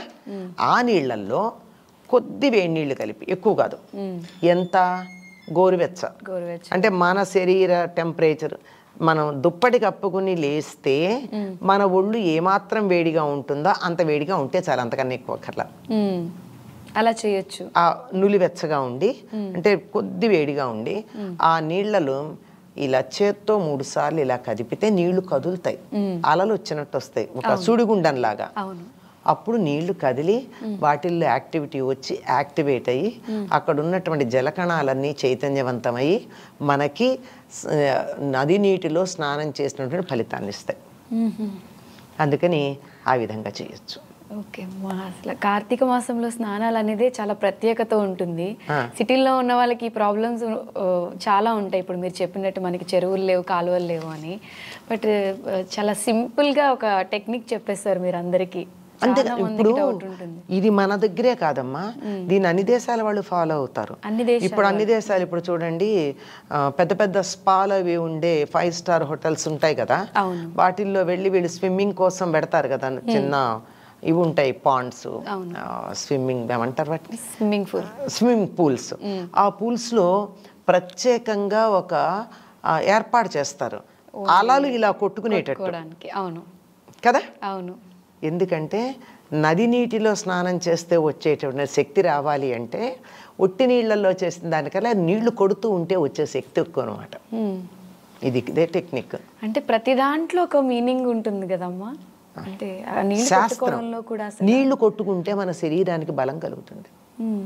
ఇప్పుడు మీరు నది నీళ్ళల్లో స్నానం చేస్తే ఎంత శక్తి వచ్చి ఒక్కసారి నీరసపడిపోతాం. నీరసపడిపోయామంటే మనలో ఉన్న శక్తి పోయిందని కాదు, ఒక్కసారి శక్తి అంతా కూడా ఒక్క చోటకి చేరుతూ ఉంటుంది. శక్తి తర్వాత ఎంత బలంగా ఉంటుంది, ఎంత ఆరోగ్యంగా ఉంటుంది. అవును.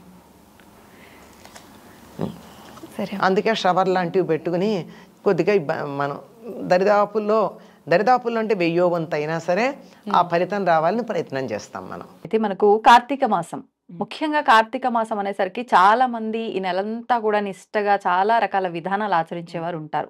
అసలు నిజంగా ఆచరించాల్సిన విధి విధానాలు ఏంటి? మనం అంటే కొన్ని ప్రాంతీయ ఆచారాన్ని బట్టి పాటిస్తూ ఉంటాము, కొన్ని ఎవరికి వాళ్ళు సంకల్పం చెప్పుకొని పాటిస్తూ ఉంటారు.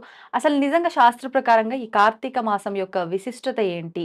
కొంతమంది అంటే ఖచ్చితంగా ఈ పని మాత్రమే చేయాలి, ఈ మాసంలో ఈ పని చేయకూడదు ఇలా చెప్తూ ఉంటారు. అసలు ఆచరించాల్సిన విధి విధానాలు ఏంటి, ఆచరించకూడని విధి విధానాలు ఏంటో తెలియజేయండి. ఓకే అమ్మా. ముందుగా కార్తీక మాసం అంటే అన్ని మాసాలలోకెల్లా కార్తీక మాసానికి చాలా విశిష్టత ఉంది. శివకేశవుల మాసంగా మనం పరిగణిస్తాం. అవును. అంటే ఉదయం సమయం అంతా విష్ణువుకి, సాయంత్రం అంతా శివుడికి. ఓహో, అంటే డేలో రెండు విధాలుగా పూజలు ఉంటాయి. 2 విధాలుగా పూజలు ఖచ్చితంగా చేసుకోవాలి. కార్తీక మాసాన్ని ఆచరించే ప్రతి ఒక్కరు కూడా ఉదయం బ్రహ్మముహూర్తంలో లేచి విష్ణు ఆరాధన చేస్తారు. సాయంత్రం ప్రదోష టైంలో శివ ఆరాధన చేస్తారు. కార్తీక మాసానికి మొత్తం అధిపతి దేవత రాధాదేవి. రాధాదేవికి సంబంధించిన మాసం. రాధాదేవి అంటే సాక్షాత్తు అంబిక యొక్క అంశ, అమ్మవారి యొక్క అంశ. ముందుగా మనం కార్తీక మాసంలో చేయకూడనివి తెలుసుకుందాం. ఓకే. చేయకూడనివి ఏంటి అంటే అబద్ధాలు చెప్పకూడదు. ముందుగా మాంసాహారం తినకూడదు. ఓకే. ఎవరిని హింసించకూడదు, దూషించకూడదు.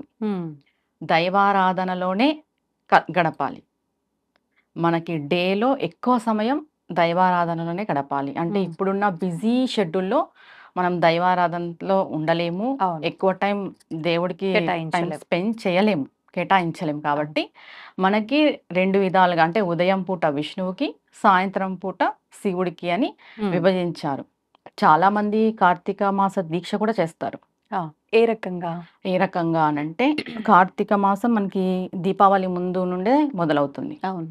దీపావళి పాడ్యమి నుండి పూర్తిగా స్టార్ట్ అయిపోతుంది. మనం ధనత్రయోదశి నుండి చేసుకుంటూ వస్తాము. దీపావళి పాడ్యం నుండి స్టార్ట్ అవుతుంది. కొంతమంది పూర్తిగా ఉపవాసం చేస్తారు కార్తీక మాసం అంతా. అంటే కంప్లీట్ తినకుండా ఫలం తీసుకొని, అల్పాహారం తీసుకొని, పండ్లు, లిక్విడ్స్, పాలు ఇలా తీసుకొని నెలంతా చేస్తారు. కొంతమంది ఏకభుక్తం చేస్తారు, మధ్యాహ్నం మాత్రం తీసుకుంటారు. కొంతమంది నక్తం చేస్తారు, అంటే ఉదయం అంతా ఉపవాసం ఉండి చుక్కలు చూసిన తర్వాత భోజనాన్ని స్వీకరిస్తారు. ముందుగా చాలా మంది మేము ఉపవాసం చెయ్యాలి అని అనుకునే వాళ్ళు ఒక్కటేసారిగా కార్తీక మాసం స్టార్ట్ అవ్వగానే ఉపవాసం చేయకూడదు. దీనికి ముందు మనము తెలుసుకోవాల్సిన విషయం ఏమంటే ప్రతి నెల ఉపవాసం చేస్తూ రావాలి. అది ఎప్పుడు చేయాలి? అందరూ మనం ఏకాదశులు యథావిధిగా పాటిస్తాం. అవును. కానీ ప్రతి నెల కృత్తికా నక్షత్రం వస్తుంది కదా, సుబ్రహ్మణ్య స్వామిది, ఆ టైంలో మనం ఉపవాసం చేస్తే ఖచ్చితంగా కార్తీక మాసం అంతా ఉపవాసం ఉండగలం. ముందు అంటే ఒక రకంగా మనం తయారు చేసుకోవడం. అవును, మనల్ని మనం ప్రిపేర్ చేసుకోవడం. అది ఎందుకు కృత్తికా నక్షత్రంలోనే చేయాలి అని అంటే అన్ని దేవతలకి అధిపతి సుబ్రహ్మణ్య స్వామి, దేవసేనుడు అంటాం మనం సుబ్రహ్మణ్య స్వామిని. సుబ్రహ్మణ్య స్వామి యొక్క అనుగ్రహం మనకి సంపూర్ణంగా ఉంటే మనం ఏ దేవత ఆరాధన అయినా చేసుకోవచ్చు. కార్తీక మాసంలో మనం ఉపవాసం పూర్తిగా నెలంతా ఉపవాసం ఉండాలి అంటే ఖచ్చితంగా సంవత్సరంలో వచ్చే ప్రతి నెలలో కృత్తికా నక్షత్రంలో ఉపవాసం చేయాలి. ఆ అనుగ్రహంతో మనం ఈ కార్తీక మాసం అంతా ఉపవాసం ఉండొచ్చు. ఓకే, ఇది ఒకటి. దీని తర్వాత మనం శివారాధన చేస్తాం, విష్ణు ఆరాధన చేస్తాం. విష్ణు ఆరాధనలో ఏం చేయాలి? ఉదయం పూట మనం 3:30కి 3:30కి బ్రహ్మముద్రంలో నిద్ర లేచేసి స్నానాధికాలు అన్నీ పూర్తి చేసుకొని మనకి సూర్యోదయం ఇంకా అవుతుంది అనే ముందు 45 నిమిషాల లోపే తులసి కోట దగ్గర దీపం పెట్టుకోవాలి, నిత్య పూజ చేసుకోవాలి. ఇది ఉదయానికి సంబంధించింది. సాయంత్రం శివారాధన ఎలా చేయాలి అంటే ప్రదోష టైం స్టార్ట్ అవ్వగానే ఆ సమయంలో మనం సంకల్పం చేసుకొని శివుడికి అభిషేకము, బిల్వాష్టకము, మెయిన్గా ఈ మాసంలో బిల్వం బాగా ఉపయోగించాలి ప్రతినిత్యం కూడా. ప్రతినిత్యం కూడా. ఓకే. ఉదయం విష్ణువుకి తులసిని ఎలా మనం ఉపయోగించుకుంటామో అవును, సాయంత్రం శివుడికి బిల్వ పత్రాన్ని అలా ఉపయోగించాలి. హా. కార్తీక మాసంలో వచ్చే ప్రతి తిథి కూడా చాలా విశేషమైనది. కానీ పురాణాల ప్రకారం ఏం చెప్తారు అంటే కార్తీక మాసము పౌర్ణానికి అయిపోతుంది అంటారు. పౌర్ణానికి కార్తీక 15 రోజులే. అది ఎప్పుడు మొదలవుతుంది అనేది ఎవరికి తెలియదు. ఇప్పుడు నెల అంటే మనకి 30 రోజులు. అవును. కానీ శాస్త్రాలలో కూడా మామూలు కార్తీక పురాణంలో కూడా 15 రోజులకే ఉంటుంది పురాణం కూడా. వ్యాస భగవానుడు రాసిండేది 15 రోజుల వరకే ఉంటుంది. కార్తీక పౌర్ణమికే కార్తీక మాసం అయిపోతుంది అని అంటారు. ఎందుకని అట్లా అంటే అది తెలీదు ఇంతవరకు దేనికి ఎలా అనే విషయం అయితే తెలీదు. మనకి కార్తీక పురాణంలో వ్యాస మహర్షి చెప్పబడింది కూడా కార్తీక పౌర్ణమి వరకే ఉంటుంది. మనం ఎక్స్టెండ్ చేసుకొని చెప్పుకుంటున్నాం కథలు నెలంతా. ప్రతిరోజు పురాణం చదువుతూ ఉంటాం అట్లా.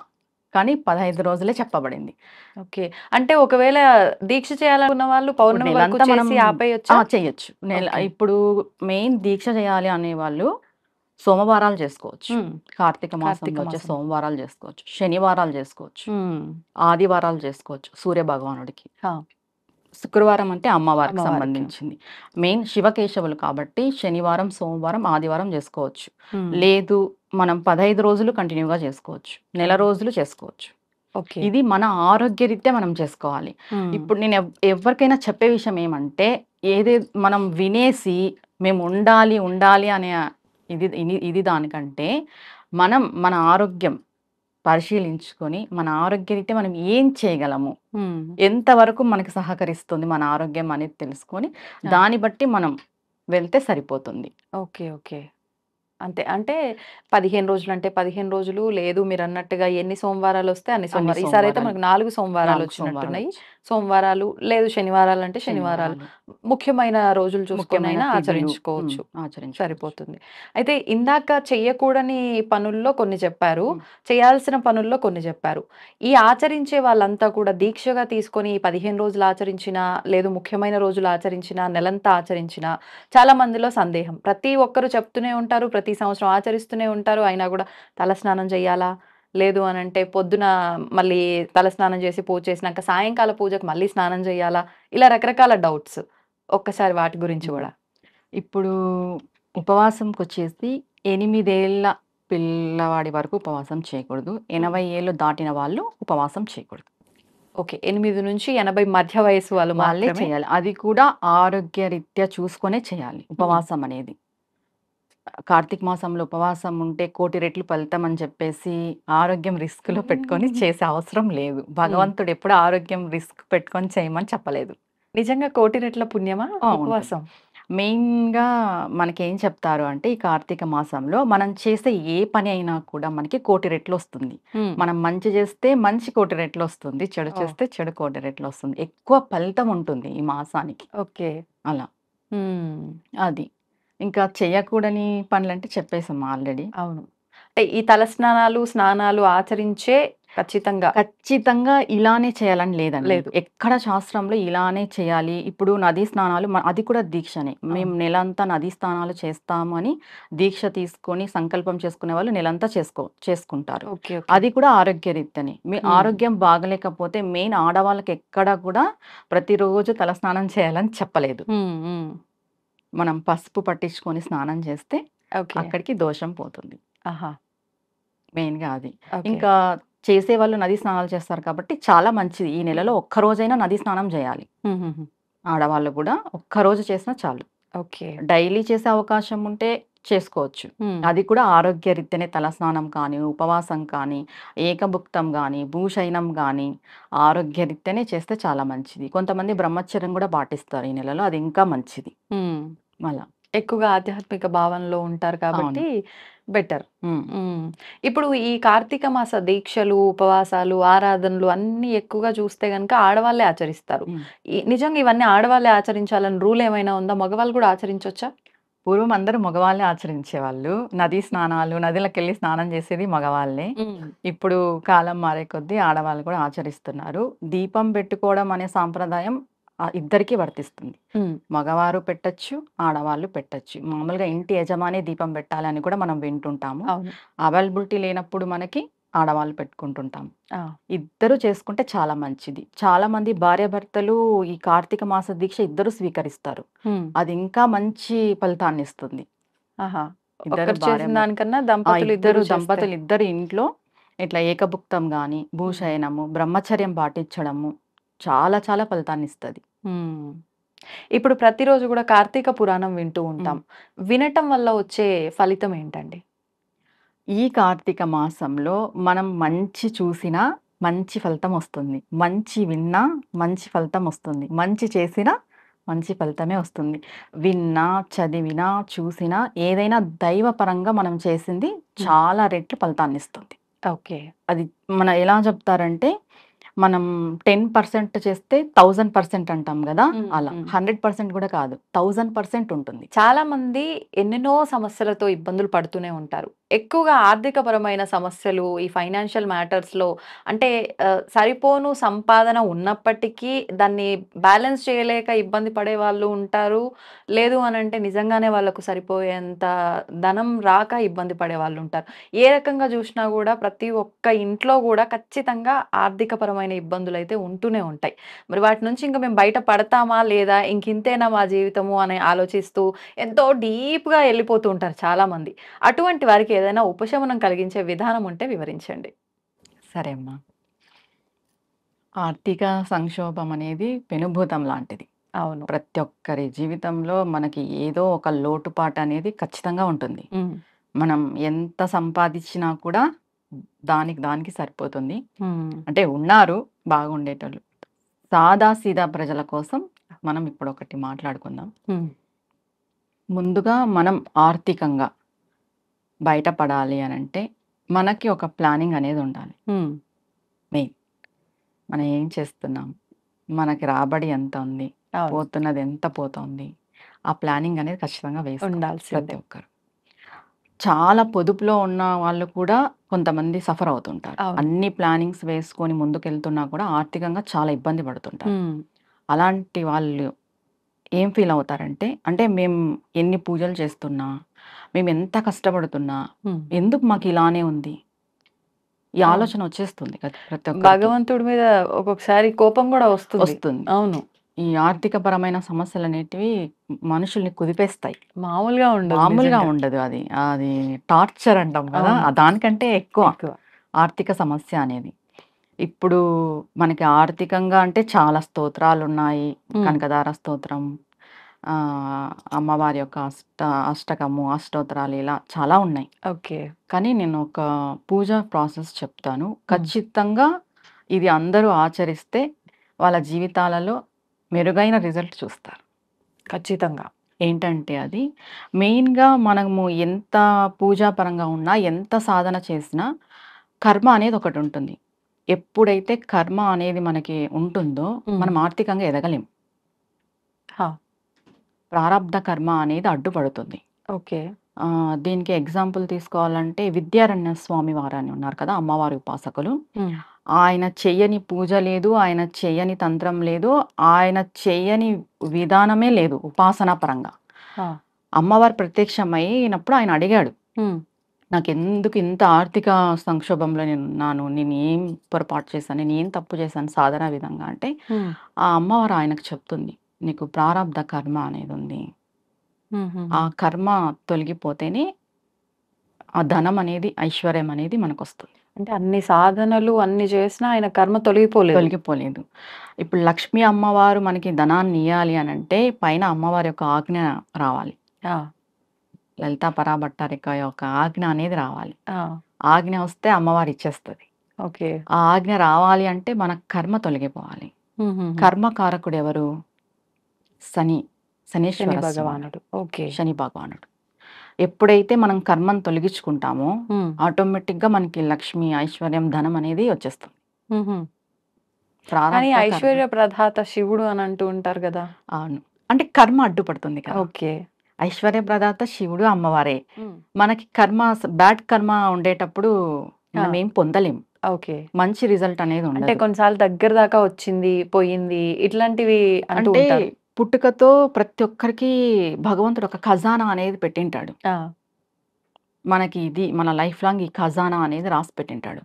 ఆ ఖజానాని మనం చేరుకోవడానికి ఈ సాధన అనేది మనకు ఉపయోగపడుతుంది. ఓకే. కొంతమందికి పూర్వజన్మ సుకృతం, మంచి కర్మ వల్ల ఆటోమేటిక్గా వచ్చేస్తుంది ధనం అనేది జీవితంలోకి. కొంతమందికి పూర్వజన్మ కర్మఫలం వల్ల వాళ్ళకి రాసి ఉన్నా కూడా అందదు. ఓకే.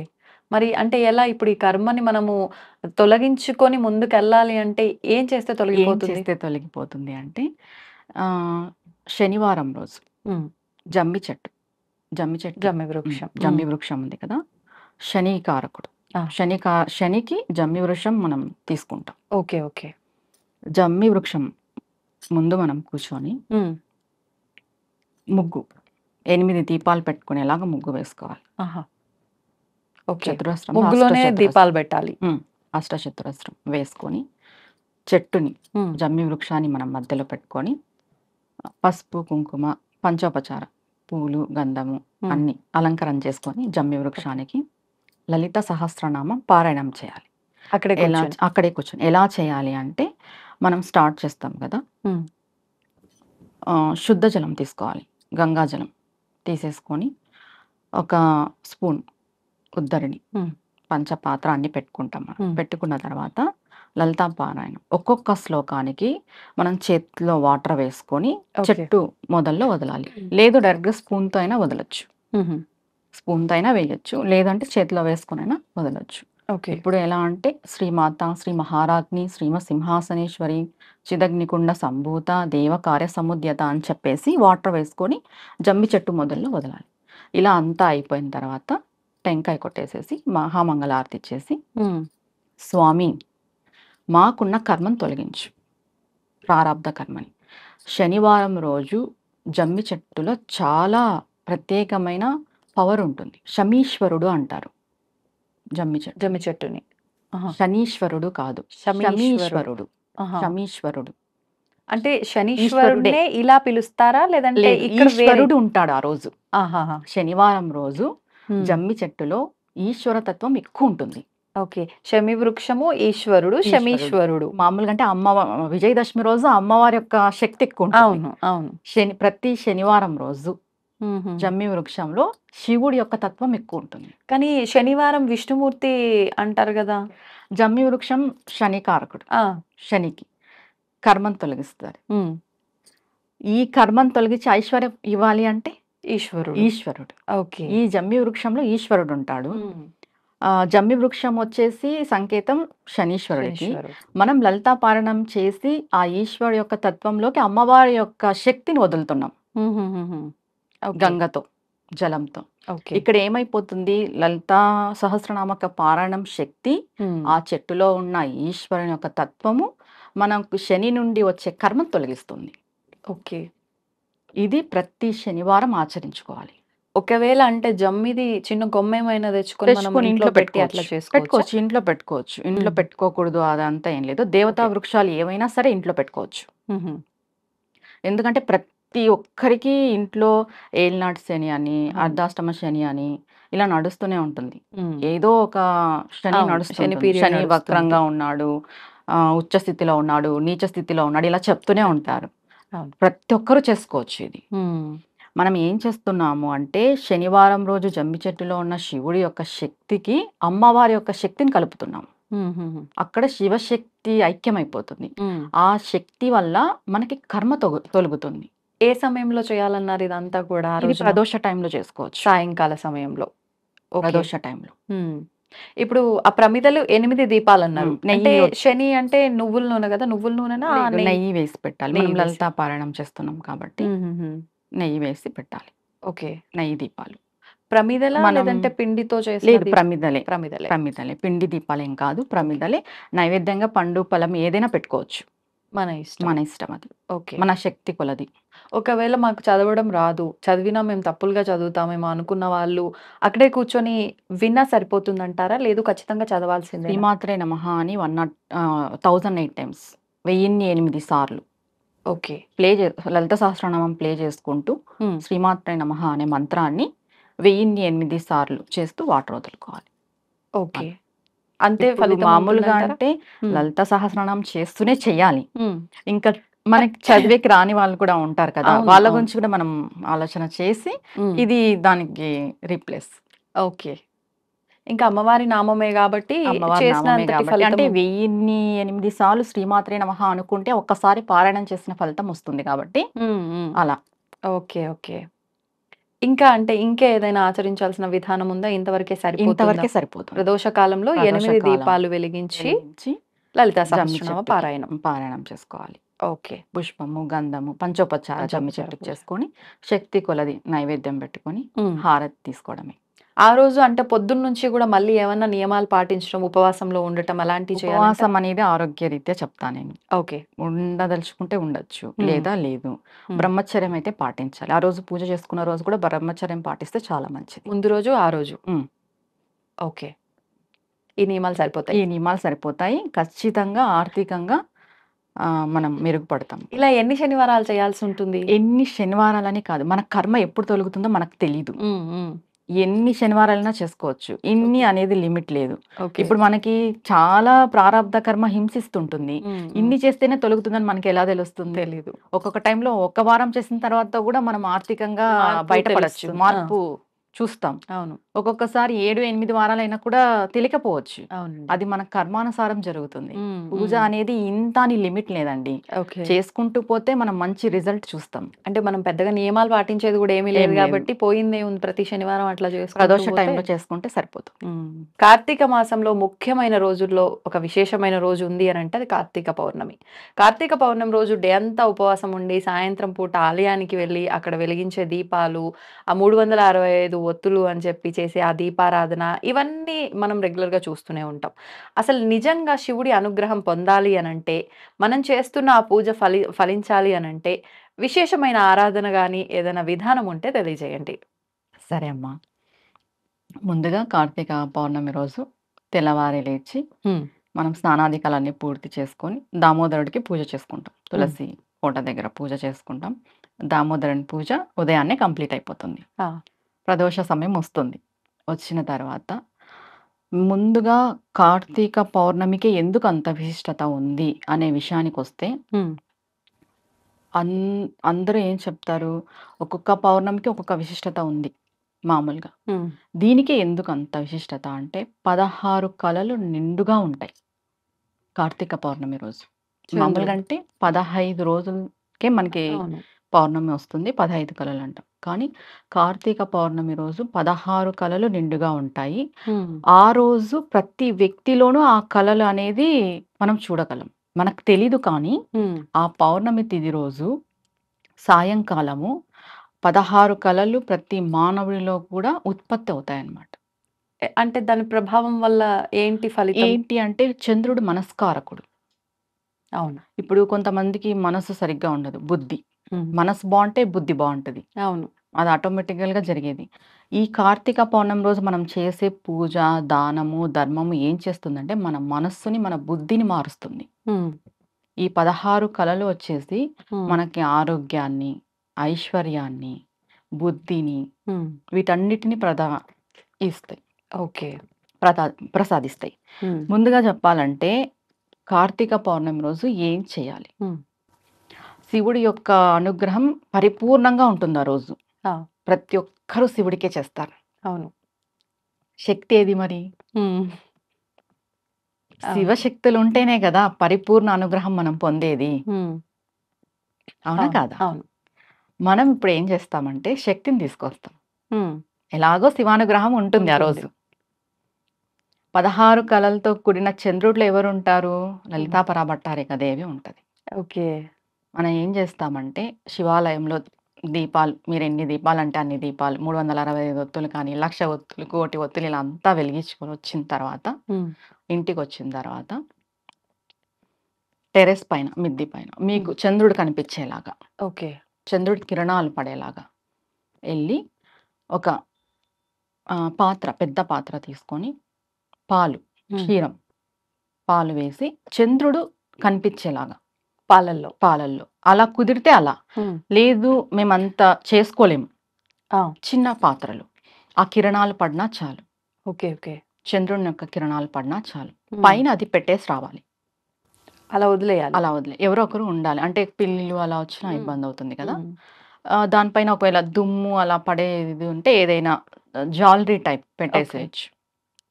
చంద్రుడు కనిపించేలాగా ఉండాలి లేదా కిరణాలన్నా పడేలాగా ఉండాలి. అయితే పెద్దది లేదా చిన్నది. ఓకే. ఇది పెట్టేసి వచ్చి ఇంట్లో పూజా మందిరంలో బిల్వంతో లలిత సహస్రనామం చేయాలి అమ్మవారికి. బిల్వపత్రితో. బిల్వపత్రి శివుడికి చాలా ఇష్టం. అవును. మనం ఏం చేస్తున్నాం లలిత సహస్రనామాలు బిల్వంతో చేస్తున్నాం.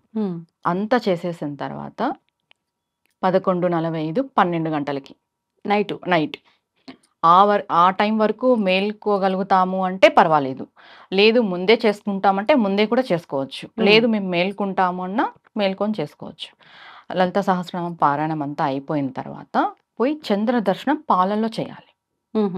లేదు అంటే ఎదురుగా కిరణాలు పడతాయి ఆ పాలని మనం స్వీకరించాలి. కంప్లీట్గా అమ్మవారి యొక్క అనుగ్రహం మనకు కలుగుతుంది. ఓకే. ఓన్లీ పచ్చిపాలు అంతే, అందులో ఇంకేం కలపొద్దు. పచ్చిపాలు అని అంటే మనం బెల్లం వేసుకొని తాగాలి తాగేటప్పుడు. ఓకే. అన్నీ తాగాలనేది ఏం లేదు. ప్రసాదంగా ఇంటిల్లిపాది తీసుకోవచ్చు. కొన్ని తాగినా తీర్థంగా సేవించినా మనకి ఆరోగ్యం బాగుంటుంది. మన మనస్సు మన బుద్ధి అన్నీ బాగుంటాయి. ఓకే. పిల్లలకు కూడా మంచి కళా పోషణ వస్తుంది ఇలా చేయడం వల్ల. ఒకవేళ అంటే మీరు అన్నట్టుగా ఆ అర్ధరాత్రి వరకు మేము ఉండలేము అనుకున్న వాళ్ళు ఒక అరగంట సేపు అలా పెట్టి తర్వాత తీసుకొని తీసుకోవచ్చు. 7:30 8 9 ఆ టైంలో కూడా మనం తీసుకొని సేవించవచ్చు ఓకే. ఆ పాలని. తర్వాత ప్రతి ఒక్కరు మంత్రం ఉపదేశం ఉన్న వాళ్ళు కానీ నామం పట్టుకున్న వాళ్ళు కానీ కార్తీక పౌర్ణమి రోజు మర్రి చెట్టు కింద జపం చేస్తే దానికి 1,000,000 రెట్ల ఫలితం వస్తుంది. ఏ సమయంలో అండి? ఏ సమయమైనా పర్వాలేదు. ఆ రోజు ప్రదోష టైం తర్వాత. అంటే మర్రి చెట్టు దగ్గర దయ్యాలు ఉంటాయి అది సాయంకాలం అంతా తర్వాత ఏం వెళ్ళొద్దు. లేదు. ఏముండదు. మర్రి చెట్టుని కూడా మనం పంచపల్లాలలో ఒక వృక్షంగా మనం దేవుడికి ఉపయోగిస్తాం. అవును. ఆ రోజు మర్రి చెట్టుకి చాలా చాలా శక్తి ఉంటుంది. మనకు చెప్తాం కదా తిథుల బట్టి. ఇప్పుడు శనివారం జమ్మి వృక్షంకి ఎలా చెప్తామో కార్తీక పౌర్ణమి రోజు మర్రి చెట్టులో అంత శివతత్వము శక్తితత్వం రెండు ఉంటాయి. మంత్రం ఉపదేశం ఉన్న వాళ్ళు నామం పట్టుకున్న వాళ్ళు పోయి అక్కడ జపం చేస్తే 1,000,000 రెట్ల ఫలితం మనకు ఉంటుంది. మర్రి చెట్టు ఒకవేళ అంటే ఉపదేశం లేని వాళ్ళు నామం చేసుకుంటున్నారు కదా, ఏదైనా ఇష్ట దైవం నామం తీసుకెళ్ళి అక్కడ కూర్చొని ఎక్కువసేపు కూర్చోలేము మేము మాకు భయం అనిపిస్తుందంటే 16 సార్లు చేసుకున్నా చాలు. అంతే. 16 చేసుకొని ఆవు పాలతో మీ యొక్క మంత్రానికి గాని మీ యొక్క నామానికి గాని తర్పణ మొదలాలి చేతిలో. ఓకే. అయిపోయిన తర్వాత ఒక్కొక్కసారి మనం నామం అనుకొని ఆవు పాలు చేతిలో పోసుకొని మర్రి చెట్టు కింద తర్పణ మొదలాలి. అంటే ఒక్కో నామం అయిపోగానే ఒకసారి వదలాలి తర్పణం. క్షీర తర్పణం అంటారు అది మర్రి చెట్టుకి. ఇలా చేస్తే మంత్రాది దేవత యొక్క అనుగ్రహం మనకి కలుగుతుంది, సంపూర్ణంగా కలుగుతుంది. ఓకే. మంత్రం సిద్ధిస్తుంది కూడా. కొంతమందికి చాలా సంవత్సరాలుగా చేస్తుంటారు, మంత్రసిద్ధి యొక్క ప్రత్యేకత తెలుసుకొని ఉండరు, ఇంకా చేస్తుంటారు కానీ ఓకే వాళ్ళకి నడుస్తుంది అనేలాగుంటుంది. కానీ ఇలా చేసిన తర్వాత మనం చూసుకుంటే దాని యొక్క ఇది అంటాం కదా పవర్ మనకి బాగా తెలుస్తుంది. ఇప్పుడు మీరు అన్నట్లుగా ఉపదేశం ఉండి మంత్రం చేసిన వాళ్ళకైతే అది నిజంగా అర్థమైపోతుంది. నామం పట్టుకున్న వాళ్ళకి కూడా అర్థమవుతుంది. ఏంటి ఫలితం ఏంటండి? ఇప్పుడు ఎల్లకాలము కొంతమంది గురువు లేక నామాన్నే పట్టుకొని ఉంటారు. ఇప్పుడు ఓం దుర్గాయ నమః, నమః శివాయ, ఎవరి ఇష్ట దైవానికి సంబంధించిన నామం వాళ్ళు ఇలా చేసుకోవచ్చు. చేసుకుంటూ ఉంటారు కొంతమంది. ఎవరు నామం కూడా లేకున్నట్టయితే ఉండరు ఈ కాలంలో నేను అనుకుంటున్నాను. ఒకవేళ అలా లేకున్నట్టు ఉండే వాళ్ళు కూడా ఆ రోజు మీరు ఇష్ట దైవాన్ని ఒక నామంని స్మరించుకోండి. మర్రి ఓకే. చెట్టు మీకు అవైలబిలిటీ ఉంటే హ్మ్. మీ పరిసరాలలో. ఓకే. తర్వాత కార్తీక పౌర్ణమి రోజు పాలతో చేసిన పాయసాన్ని, అన్నం పాయసం భగవంతునికి నివేదన చేయాలి ఇంట్లో. ఇంట్లో. ఓన్లీ పాలతో చేసిండేది. ఓకే. ఇంకా పాలు, బెల్లము, రైస్ వేసి చేస్తాం కదా! అవును. అన్నం పాయసం అంటాం. అది హ్మ్. పరమాన్నం. భగవంతుడికి పరమాన్నం. లలితా ఓకే. పారాయణం చేసుకోవాలి హ్మ్. బిల్వపత్రితో. ఇంట్లో బిల్వపత్రితో లలితా పారాయణము, మర్రి చెట్టు దగ్గర మాత్రం పాలతో. పాలతో తర్పణ మొదలాలి.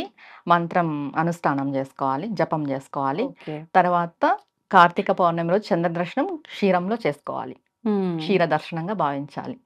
అలా ఓకే. లేకపోతే చంద్రుని యొక్క కిరణాలు హ్మ్. మన పాలల్లో పడేలాగా పెట్టుకోవాలి. ఓకే. ఓకే. నిజంగా చాలా కొత్త విధానం.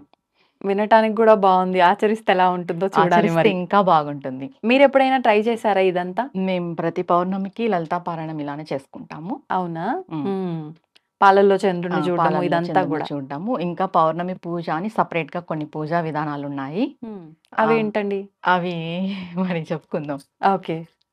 అవి సరే. చాలా ప్రాసెస్ ఉంటుంది. హ్మ్. పౌర్ణమి పూజ అనేసి. ఓకే. శ్రీచక్రానికి పౌర్ణమి పూజ అని ఉంటుంది. హుహుహు. శివుడికి సెపరేట్‌గా పౌర్ణమి పూజ అని ఉంటుంది. ఆహా! విష్ణువుకి సెపరేట్‌గా ఉంటుంది. అంబికకి సెపరేట్‌గా ఉంటుంది. దేవికి హుహు. లలితా పరభటారిక అంటే దేవి అది కూడా. ఉపదేశం ఉన్నవాళ్ళు అలా ఏం లేదు. చేసుకోవాలా? ఎవ్వరైనా చేసుకోవచ్చు. ఎవరైనా చేసుకోవచ్చు. పౌర్ణమి పూజ, వ్రతము, నోములనేటివి ఎవ్వరైనా చేసుకోవచ్చండి. హ్మ్. ఒక మంత్రం ఉపదేశం ఉన్న వాళ్ళు మాత్రమే వాళ్ళకి అనుష్ఠానం పూజ సెపరేట్‌గా ఉంటుంది. వాళ్ళు ఓకే. అనుష్ఠానం పూజ చేసుకుంటారు. ఓకే. అంతే. అయితే ముఖ్యంగా మనకు సూర్య భగవానుడికి సంబంధించి సూర్య నమస్కారాలు గనుక చేస్తే అంతా బావుంటుంది అని చెప్పి అంటూ ఉంటారు. పొద్దున్న లేవంగానే మనం ఏం చేసినా చెయ్యకపోయినా ఖచ్చితంగా సూర్యుడికి అర్ఘ్యం వదలటము, నమస్కారాలు చేయటము చాలా మంచి అంటే మనం చూస్తే గనక పెద్దవాళ్ళు గూడా ఇవన్నీ ఏం ఆచరించినా, ఆచరించకపోయినా, దీపారాధన చేసినా, చేయకపోయినా ఖచ్చితంగా స్నానం అయిపోగానే పోయి సూర్యుడికి దండం పెట్టడము ఇదంతా ఎక్కువగా చూస్తుండేవాళ్ళం. అంటే ఇక్కడ ఏదో ఒక విశేషం అనేది దాగి ఉంది అని చెప్పి అనిపిస్తూ ఉంటుంది. ఏంటి నిజంగా ఆ ఫలితం ఏంటి? ఏం విశేషం దాగి ఉంది వాటిల్లో? మనకి సూర్య భగవానుడు అంటేనే కనిపించే దైవం. హ్మ్. అవును. కనిపించే దైవంగా మనం పరిగణిస్తాం అవునండి. సూర్య భగవానుడిని. సూర్య ఆరాధన ప్రతి ఒక్కరూ చేయాలి. హ్మ్. మనకి పంచాయతన పూజలు అని ఉన్నాయి. ఆహా! ఏంటవి? 5 పంచాయతన పూజలు. ఓకే. 1 శివుడిది, 2 విఘ్నేశ్వరుడు, 3 అంబిక హ్మ్. అమ్మవారు, అమ్మవారు. 4 విష్ణువు, 5 సూర్యుడు. ఓకే. ప్రతి ఒక్కరికి ఒక్కొక్క పంచాయతన పూజ పట్టుకుంటారు. హ్మ్. కొంతమంది శివ పంచాయతన పూజ పట్టుకుంటే వాళ్ళ ఇంటి సింహాసనంలో హ్మ్. మధ్యలో శివుడిని పెట్టుకుంటారు. శాక్తేయ పంచాయతనం పట్టుకుంటే హ్మ్. మధ్యలో అమ్మవారిని పెట్టుకుంటారు. చుట్టూ వీళ్ళుంటారు. ఓకే. వైష్ణవులు వైశ్యుని పెట్టుకుంటారు. హ్మ్. గణేష పంచాయతనం వస్తే వినాయకుడు మధ్యలో ఉంటారు. హుహుహు. సూర్య ఆరాధన చేసే వాళ్ళని శౌర్యులు అంటారు. హ్మ్. పూర్వం ఎక్కువ అందరూ రాజులు ఎక్కువ చేసేవాళ్ళు సూర్య ఆరాధన. ఆహా! వాళ్ళు సూర్యుడిని మధ్యలో వాళ్ళ పూజా గదిలో సింహాసనంలో మధ్యలో సూర్య భగవానుని పెట్టుకొని ఆరాధించేవాళ్ళు. హుహు. పూర్వం ఉన్నారు శౌర్యులు. వాళ్ళని శౌర్యులు అంటాం. హ్మ్. సూర్య పంచాయతన పూజ అనేసి. ఓకే. ఓకే. ముందుగా సూర్యుడిని ఆరాధిస్తే కలిగే లాభం ఏమిటి అంటే హ్మ్. ఆరోగ్యం. సూర్య ఆరాధన చేసే ప్రతి ఒక్కరు చాలా సన్నగుంటారు. అవునా? హ్మ్. మీరన్నట్టు సూర్య నమస్కారాలు చేస్తారు కదా! ఆ! వాళ్ళు సన్నగే ఉంటారు. సూర్య ఆరాధన చేసే వాళ్ళు కూడా సన్నగే ఉంటారు. ఓకే. సన్నగా ఉన్నంత మాత్రాన వాళ్ళు వీక్‌గా ఉన్నారని కాదు అర్థం అక్కడ. హ్మ్. వాళ్ళు చాలా ఆరోగ్యంగా ఉంటారు. చాలా బలంగా, బలిష్టంగా ఉంటారు ఓకే. సూర్య ఓకే. ఆరాధన చేసేవాళ్ళు. అదే విధంగా చాలా తేజవంతంగా ఉంటారు. హ్మ్.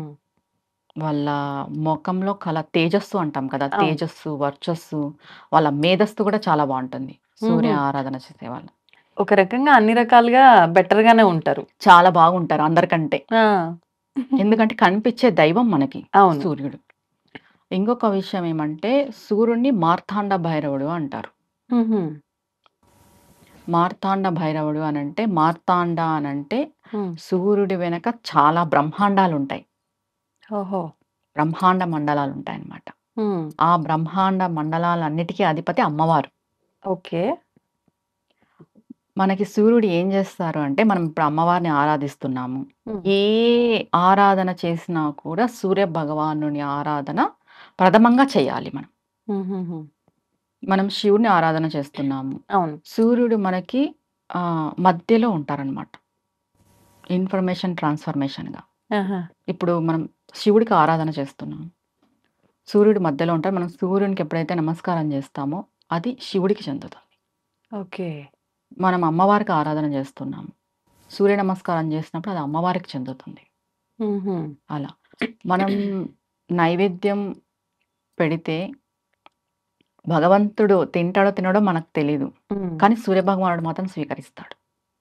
అవునా? హ్మ్. ఉందా? అంటే దానికేమైనా ఆధారం? అవును. హ్మ్. అంటే కిరణాల ద్వారా స్వీకరిస్తాడు. మనం రథసప్తమి చేస్తాం గదా! అవును. అవును. రథసప్తమి రోజు మనం ఆకులో నైవేద్యం పెడతాం. హ్మ్. పరమాన్నం చేసి. సూర్యకిరణాలకి. మీరు గమనించండి ఖచ్చితంగా అది కొంచెం తగ్గింటుంది. హుహుహు. ఆయన సూర్యకిరణాల ద్వారా స్వీకరిస్తారు. ఓకే. ఏ దేవుడు స్వీకరిస్తారో స్వీకరించడో గాని కనిపించే దైవం సూర్యభగవానుడు ఖచ్చితంగా స్వీకరిస్తాడు. ఓహ్! ఓకే. సూర్య ఆరాధన అనేది చాలా ముఖ్యమైనది, విశేషమైనది మనకి. హ్మ్. ప్రతి ఒక్కరు గూడా ఉదయాన్నే లేచి 5:45 నుండి 6:45 సమయంలో ఒక రాగి పాత్ర, పసుపు, కుంకుమ, అక్షింతలు కొంచెం, ఎర్రటి పువ్వులు వేసుకొని సూర్య భగవానుడికి అర్ఘ్యం ఇవ్వాలి. హ్మ్. ఆడవాళ్ళు చేయొచ్చు, మగవాళ్ళు చేయొచ్చు. ఓకే. ఎవరైనా చేయొచ్చు. అనుష్ఠాన పరులు వాళ్ళైతే గాయత్రి మంత్రంతో చేసుకుంటారు హుహు. అర్ఘ్యం. లేదు విడిగా? హ్మ్. విడిగా ఉన్న మనకేం అనుష్ఠానం లేదు, ఉపదేశం లేని వాళ్ళైతే సూర్యాయ నమః అనుకోవచ్చు, హ్మ్. ఆదిత్యాయ నమః అనుకోవచ్చు, భాస్కరాయ నమః అనుకోవచ్చు. 11 ఓకే. సార్లు. ఆహా! 11 సార్లు. 11 సార్లు అనుకోని సూర్యభగవానుడికి జలము గంగని అర్ఘ్యమిస్తే వచ్చినంత ఫలితము దేనికి రాదు. అంటే ఇంక ప్రత్యేకించి విశేషమైన ఆరాధన ఏమీ లేదు. ఏమీ లేదు. ఓకే. ఉదయం లేచి స్నానాదికాలన్నీ పూర్తి చేసుకొని గంగని అర్ఘ్యం ఇవ్వడమే హ్మ్. సూర్య ఉపాసనలలో మొదటిది.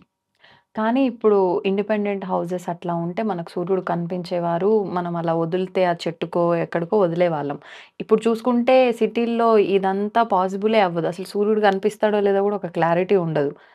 పర్వాలేదంటారా? అంటే అలా తలుచుకుంటూ వదలొచ్చంటారా? ముందుగా మనం తెలుసుకోవాల్సిన విషయం ఏమంటే ఇప్పుడు ఇప్పుడు మనకి వర్షాకాలం జరుగుతుంది. హ్మ్. మనం ఏమంటాం సూర్యుడు రాలేదు అంటాం. రాలేదంటాం. ఉదయం అయింది అంటే ఖచ్చితంగా సూర్యభగవానుడు వచ్చినట్టే.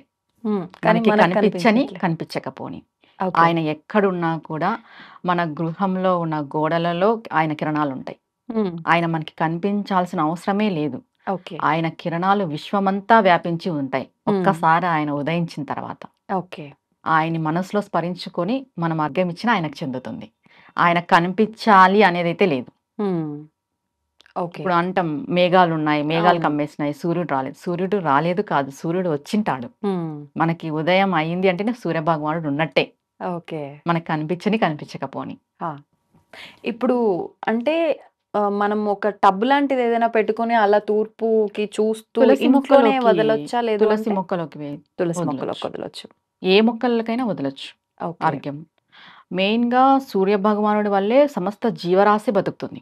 అవును. పంటలు, పొలాలు, మనకి ధాన్యం హ్మ్. సూర్యభగవానుడు లేనిదే అసలు ఏ క్రిమి, కీటకం కూడా బతకలేదు. ఆ! అవును. అవునా కాదా? అవును. నిజం. ఆయనతోనే మొత్తం సమస్త విశ్వం నడుస్తుంది. హ్మ్. అది ఎలా అంటే ఆయన్ని నడిపిస్తుంది అమ్మవారు. ఓహ్! సూర్యచంద్రులు మనకి కనిపించే దైవాలు అయితే, మనం ఏం చెప్తాము? అమ్మవారి యొక్క తాటంకాలు సూర్యచంద్రులుగానే చెప్తాం. ఆ! అమ్మవారి యొక్క కనులు సూర్యచంద్రులుగానే చెప్తాం. అమ్మవారి యొక్క స్తనాలను కూడా సూర్యచంద్రులుగానే చెప్తాం. హుహుహు. అమ్మవారు సూర్యచంద్రుల్ని స్తనాలుగా పెట్టుకొని మొత్తం విశ్వాన్నంతటిని పోషిస్తుంది అంటారు. ఆహాహా! ఇలా. ఓకే. ఓకే. మ ఇదంతా అమ్మవారి వర్ణనలో ఉంటుంది. ఉంటుంది. ఓకే. అంటే లలిత సహస్రనామాల్లోనా? సౌందర్య లహరిలోనా? అసలు లలిత సహస్రనామాల్లో తాటంకాలుగా చెప్తారు. ఓకే. సౌందర్యలహరిలో స్తనాలుగా చెప్తారు. హుహుహుహు. లలిత సహస్రనామంలో కళ్ళు కూడా సూర్యచంద్రుల్లాగా ఉంటాయి అని కూడా చెప్తారు అమ్మవారి కళ్ళు. ఓకే. ఓకే. హ్మ్. సౌందర్యలహరిలో అయితే స్తనాలుగా చెప్తారు. హ్మ్. ఎలా చెప్తారంటే మనకి ఒక శ్లోకం వస్తుంది. కొనక్వాంచీదామ కరికలభ కుంభస్తననత అనేసి హుహుహు. సౌందర్యలహరిలో. పరీక్షీణ మధ్యే పరిణత శరచంద్రవదన ఆ! ధనుర్బాణాన్ పాశం శృణిమపి దదానా కరతలైః పురస్తాదస్తాన్నః పురమది తురాహో పురుషిక. అంటే అమ్మవారి యొక్క స్తనాలు ఎలా ఉంటాయి అంటే ఏనుగు యొక్క కుంభస్థలం ఎలా ఉంటుంది అలా ఉంటాయి.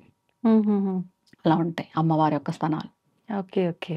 ఆమె భుజాలు వెడల్పుగా ఉండి స్తనాలు పెద్దవిగా ఉండి ఆమె నడుము చిన్నదిగా ఉంటుంది.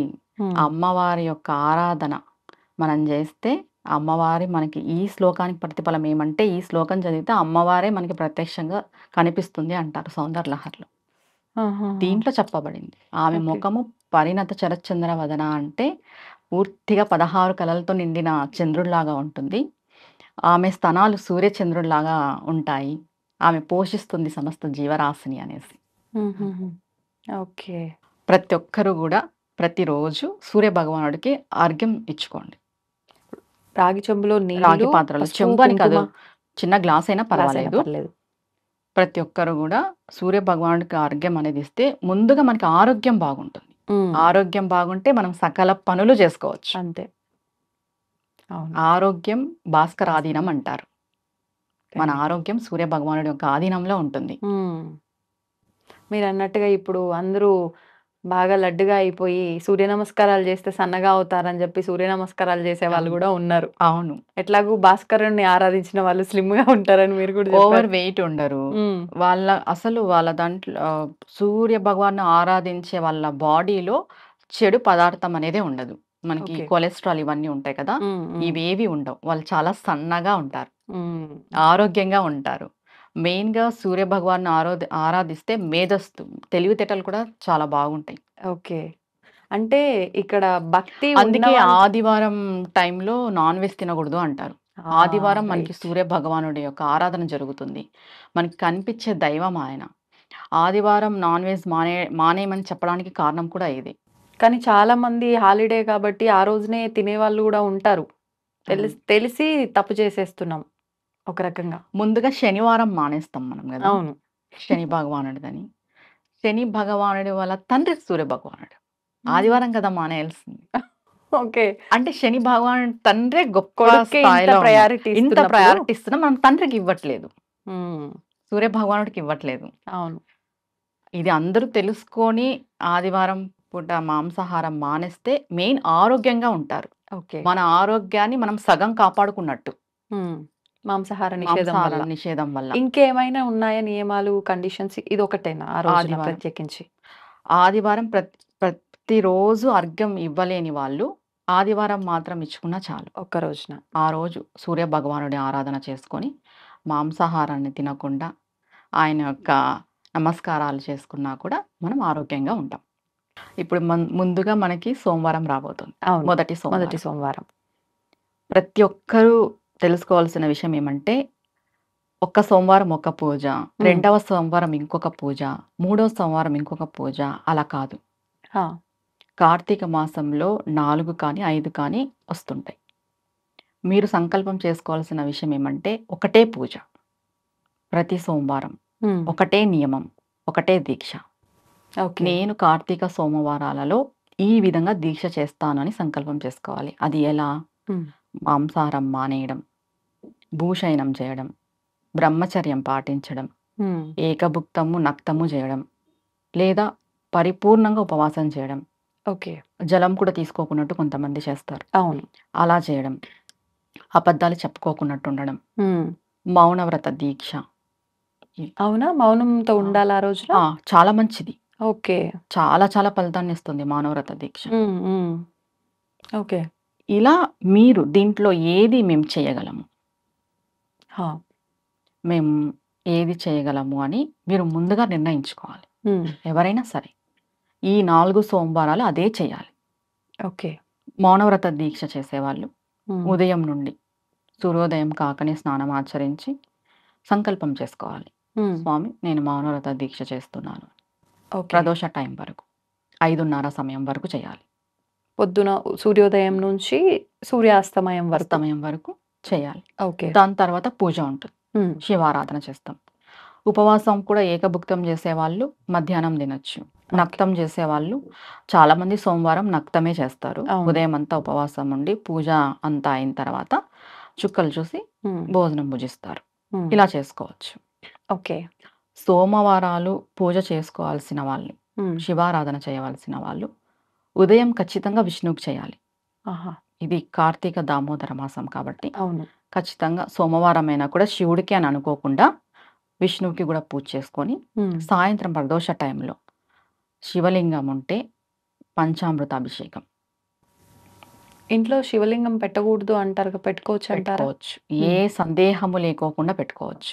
ఓకే. శివారాధన చెయ్యని ఇల్లు కానీ, శివారాధన చెయ్యని ఊరు కానీ శ్మశానంతో సమానం. పెట్టుకోకూడదు అనేదే లేదు. మీరు చిన్నది పెట్టుకుంటారా, పెద్దది పెట్టుకుంటారా, అది అది మీ ఇష్టం. ఇప్పుడు మామూలుగా ఇంట్లో బొటికిన వేలంతానే పెట్టుకోవాలి అని చెప్తారు. అలా అయినా పెట్టుకోవచ్చు. సాలగ్రామ శివ సాలగ్రామాలు ఉంటాయి. బాణలింగేశ్వరులు ఇప్పుడు దొరుకుతున్నారు కదా, అలా పెట్టుకోవచ్చు. ఓకే. ఏంటంటే సాయంత్రం ప్రదోష టైంలో పంచామృత అభిషేకం చేసుకోవచ్చు. లేదు మేము పంచామృత అభిషేకం చేసుకోలేము, శుద్ధ జలంతో అభిషేకం చేసుకోవచ్చు. ఓకే. తర్వాత విభూది జలంతో చేసుకోవచ్చు. ముందుగా శివుడికి ఇష్టమైనది విభూది జలంతో చేసినా చాలు. తర్వాత పూజ ఎలా చేయాలి? శివాష్టోత్తరము, రుద్రము, నమ్మకము, చవకము ఇవన్నీ చేస్తూ ఉంటారు. అలాగే బిల్వ అష్టోత్తరం కూడా చదవాలి. ఓకే. కార్తీక మాసంలో బిల్వ అష్టోత్తరం చాలా చాలా మంచిది చేసుకుంటే, శివాష్టోత్తరంతో పాటు. దానికి 108 బిల్వపత్రి పెట్టుకోవాలి. ఇంకొకటి ఈ ముందుగా చెప్పాల్సిన విషయం ఏమంటే, బిల్వపత్రిని మనం 11 సార్లు ఉపయోగించుకోవచ్చు. అంటే ఒకసారి పూజ చాలా చేసినా మళ్ళీ ఇప్పుడు ఇవాళ మనం పూజ చేస్తాము, రేపటి రోజు దాన్ని వాటర్లో కడిగేసి మరి మనం ఉపయోగించుకోవచ్చు. అలా 11 సార్లు 11 రోజులు ఉపయోగించుకోవచ్చు. బిల్వపత్రికి ఆ శక్తి ఉంది. ఈ రోజు ఉపయోగించాము తీసేయాలి, అది వాడకూడదు, నిర్మాల్యం అనేది లేదు బిల్వపత్రికి. ఓకే. 11 సార్లు ఉపయోగించుకోవచ్చు. మనం నిజంగా కొత్త విషయం విన్నా. ఉపయోగించుకొని బిల్వ అష్టోత్తరం చదువుకోవాలి. చాలామంది కొంతమంది కోరికల మేరకు చేస్తుంటారు. అవును. శివారాధన వాళ్ళ సంకల్పం చెప్పుకొని, పాలతో చేసే వాళ్ళు పాలతో అభిషేకం చేసుకోవచ్చు. పాలతో చేస్తే ఒక ఫలితం ఉంటుంది, పెరుగుతో చేస్తే ఒక ఫలితం ఉంటుంది, విడివిడిగా ఇంకా పంచామృతాలు ఇలా ఫలితాలు పక్కన పెట్టేసి మనం శివుడి యొక్క సాయుధ్యం పొందాలి అంటే, శివానుగ్రహం పూర్తిగా మనకి లభించాలి అంటే మనస్ఫూర్తిగా మీరు శుద్ధ జలం సమర్పించిన ఆయన స్వీకరిస్తాడు. ఈ కార్తీక మాసంలో ఇంకా ప్రత్యేకించి శివానుగ్రహం ఉంటుంది కాబట్టి శుద్ధ జలంతో చేసినా కూడా ఆయన స్వీకరిస్తాడు, మనల్ని అనుగ్రహిస్తాడు. ఓకే. ఇప్పుడు అంటే చాలా మందికి మనం ఎంత చెప్పినా ఏ ద్రవ్యంతో చేస్తే ఏం ఫలితం వస్తుందనే అది క్లారిటీ తెలిస్తే వాళ్ళకున్న సమస్యను బట్టి కొంచెం ఇంకా అలా చేసుకోగలుగుతారేమో ఈ కదా. కలియుగంలో ఎక్కువ ఆర్థికంగానే మనం చూస్తున్నాం కాబట్టి, ఆర్థిక సంక్షోభం చూస్తున్నాం కాబట్టి శివుడికి చెరుకు రసంతో చేస్తే ఆర్థికంగా బాగుంటుంది. ఓకే. ఇంకా విభూతితో చేయటం వల్ల శివ సాయుధ్యం పొందగలం మనం. ఇప్పుడు విభూది కూడా జలంలో కలిపి చేస్తారు, విడిగా కూడా చేస్తారు. రెండు రకాలుగా చేసినా అదే ఫలితం చేయొచ్చు. ముందుగా మనం శివుడికి అభిషేకం స్టార్ట్ చేసే ముందు విభూది శివలింగం పైన ఉంచే స్టార్ట్ చేయాలి. విభూది అభిషేకం ఫస్ట్ శుద్ధ జలమే మనం శివుడి పైన పోస్తాం. శివుడికి సమర్పించేది శుద్ధ జలమే కాబట్టి ముందుగా మనం విభూది శివలింగం పైన ఉంచి దాని తర్వాత అభిషేకం చేయాలి శుద్ధ జలంతో. దాని తర్వాత పాలతో పెరుగుతో చేసుకోవచ్చు. ఓకే. అంటే ఇప్పుడు ఒక 2-3 రకాల అభిషేకాలు చేసుకోవాలి అనుకున్నప్పుడు ప్రతి అభిషేకం అయిపోయిన తర్వాత మళ్ళీ జలంతో అభిషేకించిన తర్వాత ఇంకో ద్రవ్యంతో చేయాల్సి ఉంటుంది. ఇప్పుడు ముందుగా మనం విభూది పెట్టేస్తాము, శుద్ధ జలం వేస్తాం శివలింగం పైన, అది పక్కకు తీసేసుకుంటాం. ఇప్పుడు పంచామృతాలతో చేయాలనుకుంటాం, పాలు అభిషేకిస్తాం, తర్వాత శుద్ధ జలం వేయాలి. 1 స్పూన్ అన్న శుద్ధ జలం సమర్పించాలి. పెరుగుతో అభిషేకం చేస్తాం, దాని తర్వాత శుద్ధ జలం సమర్పించాలి. కంటిన్యూస్ గా పాలు పెరుగు తేనె అలా వేసుకుంటూ వెళ్ళకూడదు. ఎందుకనంటే శుద్ధ జలం సమర్పిస్తే అక్కడికి మీరు పాలాభిషేకం చేసిన ఫలితం. ఓహో! పెరుగుతో చేసిన తర్వాత అది పెరుగుతో చేసిన ఫలితం. నెయ్యితో చేసిన తర్వాత నెయ్యితో చేసిన ఫలితం వస్తుంది. ఓకే. ఓకే. సెపరేట్ ఫలితంగా వస్తుంది. హ్మ్. అన్ని కలిపి వేస్తే రాదు. ఆహాహా! దానికి మధ్యలో శుద్ధ జలాన్ని సమర్పించాలి అంటారు. ఓకే. ఇవేవి మేము చేసుకోలేము, మాతో అవ్వదు అనుకుంటే హ్మ్. నార్మల్ గంగా జలం సమర్పించినా కూడా హ్మ్. ఆయన స్వీకరిస్తారు. కొంచెం విభూది పెట్టేసి, ఒక బిల్వపత్రి పెట్టేసి, గంగ వేసినా కూడా ఆయన స్వీకరిస్తారు. ఓకే. ముందుగా భక్తి అనేది ప్రధానం. ఇక్కడ ప్రధానం.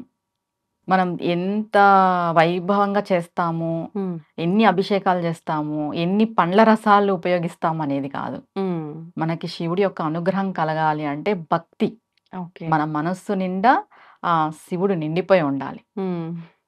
అవును. అప్పుడు ఖచ్చితంగా శివానుగ్రహం కలుగుతుంది. హ్మ్. మనం ఎన్ని చేసినా కూడా మన మనస్సులో భక్తి లేనప్పుడు ప్రయోజనం వృధానే. లేదు. అవును. ఇప్పుడు ఈ బిల్వ పత్రాలతో ఆరాధిస్తున్నప్పుడు గూడా చాలా మందిని చూస్తుంటాము. కొంతమంది ఇలా పెడుతూ ఉంటారు. కొంతమంది తిరిగేసి పెడుతూ ఉంటారు పత్రాన్ని. హ్మ్. అంటే అసలు చేయాల్సిన విధానం ఏంటి? కొన్నిసార్లు రివర్స్‌లో పెట్టినప్పుడు అరే! వీళ్ళేంటి ఇట్లా రివర్స్‌లో పెట్టారు తప్పు గదా! అనే ఆలోచన వస్తుంది. కొన్ని సందర్భాల్లో ఎవరైనా చెప్పినప్పుడు అలా పెడితే ఒక ఫలితం, ఇలా పెడితే ఒక ఫలితం అంటారు. అసలు వాస్తవం ఏంటండి? ఎలా అయినా పెట్టొచ్చండి. హ్మ్. ఇలానే పెట్టాలనేదేం లేదు. అంటే ఈయన తగిలితే లక్ష్మీ కటాక్షం కలుగుతుంది అంటారు. అంటే స్వామి సైడ్ అది కాడ ఉండేటట్టు కాడ పెట్టాలా? ఇట్లా ఆహా! రివర్స్‌లో ఓకే. తగిలిందానికి. ఇట్లా ఆకు ఇలా ఉంటుంది కదా! హ్మ్. హ్మ్. పైకి ఆకు వచ్చేసి కింద ఇలా వస్తుంది కదా! అవును. ఈన టైపులో. అది తగిలితే లక్ష్మీ కటాక్షం అంటారు. ఆహా! ఇలా బోర్లా వేస్తాం కదా ఆకుని, హ్మ్. శివుడి యొక్క అనుగ్రహము అంటారు. హుహుహు. ఎలా అయినా పెట్టొచ్చు. ఇలా పెట్టాలి, అలా పెట్టాలనేదేం లేదు. ఓకే. భక్తితో పెట్టాలి. హ్మ్. ఆయనకి ఎలా పెట్టినా కూడా ఆయన స్వీకరిస్తారు. ఇప్పుడు చాలామంది పువ్వులు, బిల్వపత్రాలు అన్నీ కూడా వెండివి పెట్టుకొని వెండి వాటితో పూజ చేస్తున్నారు. నిజంగా అంటే ఇట్లాంటి వాటితో చేస్తే ఒక రకంగా వెండి, బంగారం పూజల్లో ఉపయోగించినప్పటికీ అవి ఆర్టిఫిషియల్. ఫలితం ఉంటుందంటారా? ఉండదు. ఉండదు. ఖచ్చితంగా ఖచ్చితంగా చెప్పేస్తున్నారు. ఉండదు. అది ఆర్టిఫిషియల్. హ్మ్. లోహంతో చేసుకున్నాం మనం. అవును. మనకి ప్రకృతి ఇచ్చింది ఉంది కదా! అవును. స్వయంగా ప్రకృతే ఇచ్చింది. ఉన్నాయి. తులసి, బిల్వపత్రి, హ్మ్. జమ్మి, ఉసిరి అవును. ఇవి మనకు ఉన్నప్పుడు వాటితో ఏం పని? అంటే చాలామంది ఇప్పుడు మాకు దొరకవు అవి దొరకవు అంటారు. అని. హ్మ్. దొరకనప్పుడు ఇది వెండిది నువ్వు పెట్టినంత మాత్రాన నీకు ఆ ఫలితం వస్తుందనేదైతే లేదు. హ్మ్. ఒరిజినాలిటీనే. ఓకే. ఇప్పుడు ప్రకృతిలో వచ్చే బిల్వపత్రి చెట్టు నుండి మనం తెంపి తీసుకొచ్చి శివుడికి అవును. సమర్పించే దాంట్లో ఒక ఔషధం ఉంటుంది. ఓకే. ఔషధ గుణాలుంటాయి. ఆ! ప్రతి ఒక్క చెట్టుకి మన సాంప్రదాయంలో చెప్పిన ప్రతి ఒక్క వృక్షానికి ఒక్కొక్క ఔషధం ఉంటుంది. హ్మ్. మనకి వెండి, బంగారులో ఔషధం లభించదు కదండీ! అవును. అవును. ఇది నిజమే. ఔషధ గుణాలు గూడా వాళ్ళు దృష్టిలో పెట్టుకొని చెప్పడం జరిగింది. హ్మ్. ఓకే. అంటే వాటి వల్ల మన ఒక రకంగా హెల్త్ బెనిఫిట్స్ కూడా ఉంటాయి. హ్మ్. సేమ్ టైమ్ పూజకి అవి ఒరిజినల్‌వి పెడితే ఫలితము అని అన్ని రకాలుగా ఆహ్, ఇమిడీకృతమై ఉంటుంది. పూజలో భాగంగా మన హ్మ్. పెద్దవాళ్ళన్నీ గూడా ఒక రకంగా ఆ ప్రాసెస్‌ని అలా హ్మ్. కొనసాగిస్తూ తీసుకొచ్చారు. అవును. ఇన్ని ఒక దగ్గర ఉండాలి అని చెప్పి నిజం హ్మ్. చెప్పాలంటే. ప్రతి పండుగకి, ప్రతి పుష్పానికి, ప్రతి ఆకుకి ఒక అర్థం ఉంటుంది. ఉంది. అది సైంటిఫిక్‌గా గావచ్చు, పూజకు సంబంధించి శాస్త్రంగా గావచ్చు. మనకి అందరికీ తెలిసిన విషయమే శ్రీకృష్ణ తులాభారం. అవును. మనకి సత్యభామ మొత్తం అన్నీ తీసుకొచ్చేసి హ్మ్. పెట్టేస్తుంది. ఆయన్ని తుంచాలా అని చెప్పేసి. తూల్చడానికి. హ్మ్. బంగారు ఆభరణాలంతా తెచ్చి పెడుతుంది. హ్మ్. కానీ కృష్ణ పరమాత్మ తూగడు. హ్మ్. రుక్మిణి తులసిని సమర్పిస్తుంది భక్తితో. అవును. మనం భక్తితో ఫలం పెట్టినా, పుష్పం పెట్టినా, ఏం పెట్టినా భగవంతుడు స్వీకరిస్తాడు. హ్మ్. ఆడంబరాలతో మనం వెండి పూలు, వెండి ఆకులు ఏం పెట్టినా భగవంతుడు స్వీకరించాడు. హ్మ్. ఏదైనా లోహంతో చేసింది ఇప్పుడు మనకి ఉంది, మనం పెట్టుకోగలుగుతున్నాం. లేని వాళ్ళు అవును. ప్రకృతి ఇచ్చిందే కదా అవును. ఉపయోగించుకోవాల్సింది. ఉన్నవాళ్ళు ఆడంబరాలకి పోయి చేసుకుంటున్నాం. హ్మ్. లేని వాళ్ళు హ్మ్. భగవంతుడు ఎప్పుడు సదా లేని వాళ్ళ గురించి ఆలోచిస్తాడు. ఆ! ఉన్న వాళ్ళ గురించి కాదు ఆలోచించేది భగవంతుడు. హ్మ్. లేని వాళ్ళు, పేదరికంలో ఉన్నవాళ్ళు, వెనుకబడిన వాళ్ళు నన్ను ఎలా చేరుకోవాలి, నన్ను ఎలా ఆరాధించాలి అనే ప్రకృతి పరంగా పరదేవత నిండి ఉంది. హ్మ్. ప్రకృతి అంతా. మనకు నిజంగా ఈ ఒక్క ఉదాహరణ చాలు. మనం ప్రకృతితో భగవంతుని ఆరాధించాలి ఆరాధించాలి కాబట్టి అని చెప్పడానికి ఆ ఇదొక్క ఉదాహరణ. శ్రీకృష్ణ తులాభారం యొక్క ఉదాహరణ చాలు. మనం భక్తితో సమర్పించాలి. ఏది సమర్పించినా ఉమ్, భక్తి ప్రేమతో మనం భగవంతునికి సమర్పిస్తే ఖచ్చితంగా ఆయన అనుగ్రహం మనం పొందగలం. వాస్తవం అండి. నిజంగా మంచి ఉదాహరణ. ఉమ్. ప్రతి ఒక్కరికి మంచిగా అంటే వెళ్ళిపోతుంది బుర్రలోకి. అవును. నిజమే కదా! ఇది ఆడంబరాలు ఉన్నంతసేపు అది అక్కడ ఏమాత్రం త్రాసు జరగలేదు. అవును. ఆ ఒక్క తులసి దళం పెట్టగానే నార్మల్ అయిపోతుంది నార్మల్ కదా! అయిపోతుంది. ఆయన అదొక్కటి తూగుతాడు. అర్థమైపోతుంది. నిజంగా అవును. భక్తి ఎంత ప్రధానం భక్తి ఎంత అనటానికి. ప్రధానం అనేది. అవును. అవునా కదా? నిజం. నిజం. నేను ముందుగా చెప్పేది ఒకటే అండి, భక్తి ప్రధానం, ఉమ్, ప్రయత్నం ముఖ్యం. అవును. మనం ప్రయత్నం చేయాలి, ఉమ్, ఫలితం భగవంతునికి వదిలేయాలి. అంతే. మనం ఏది చేసినా పూజా కార్యక్రమం భక్తి ప్రేమతో చేయాలి. ఉమ్, అవును. ఈ రెండు చేస్తే ఖచ్చితంగా భగవంతుడు మనకి సహాయం చేస్తాడు అనేది మనం కళ్ళకు కట్టినట్టుగా చూస్తాం మన జీవితంలో. ఉమ్, కనిపిస్తుంది కూడా మనకి అవును. కళ్ళకు కట్టినట్టుగా. ఇది కూడా చెప్తూ ఉంటారు కదా! అంటే మనం అడిగితే అంతే ఇస్తాడేమో, అడగకపోతే ఎంత ఇస్తాడో మనమే ఊహించలేము అని అవును. చెప్పి మనం అలా. ఎంతవరకు అడిగితే అంతే ఇస్తాడు దేవుడు. ఉమ్, మనం అడగకపోతే అనంతం ఇస్తాడు. నిజంగానే. అంతే కదండి. అవును. ఇప్పుడు ఇది కావాలి అని అంటాం మనం. ఏదైనా ఒక అవును. లిమిట్‌గా అడుగుతాం. అడుగుతాం. కానీ భగవంతుడిచ్చేది లిమిట్‌లెస్, అనంతం ఆయన. అంతే. ఈ అనంత విశ్వాన్ని, బ్రహ్మాండాన్ని పాలించే ఆయన ఏమి ఇవ్వలేడు చెప్పు? అవును. మనం అడగకపోతే. ఆయనకు తెలీదా? అవును.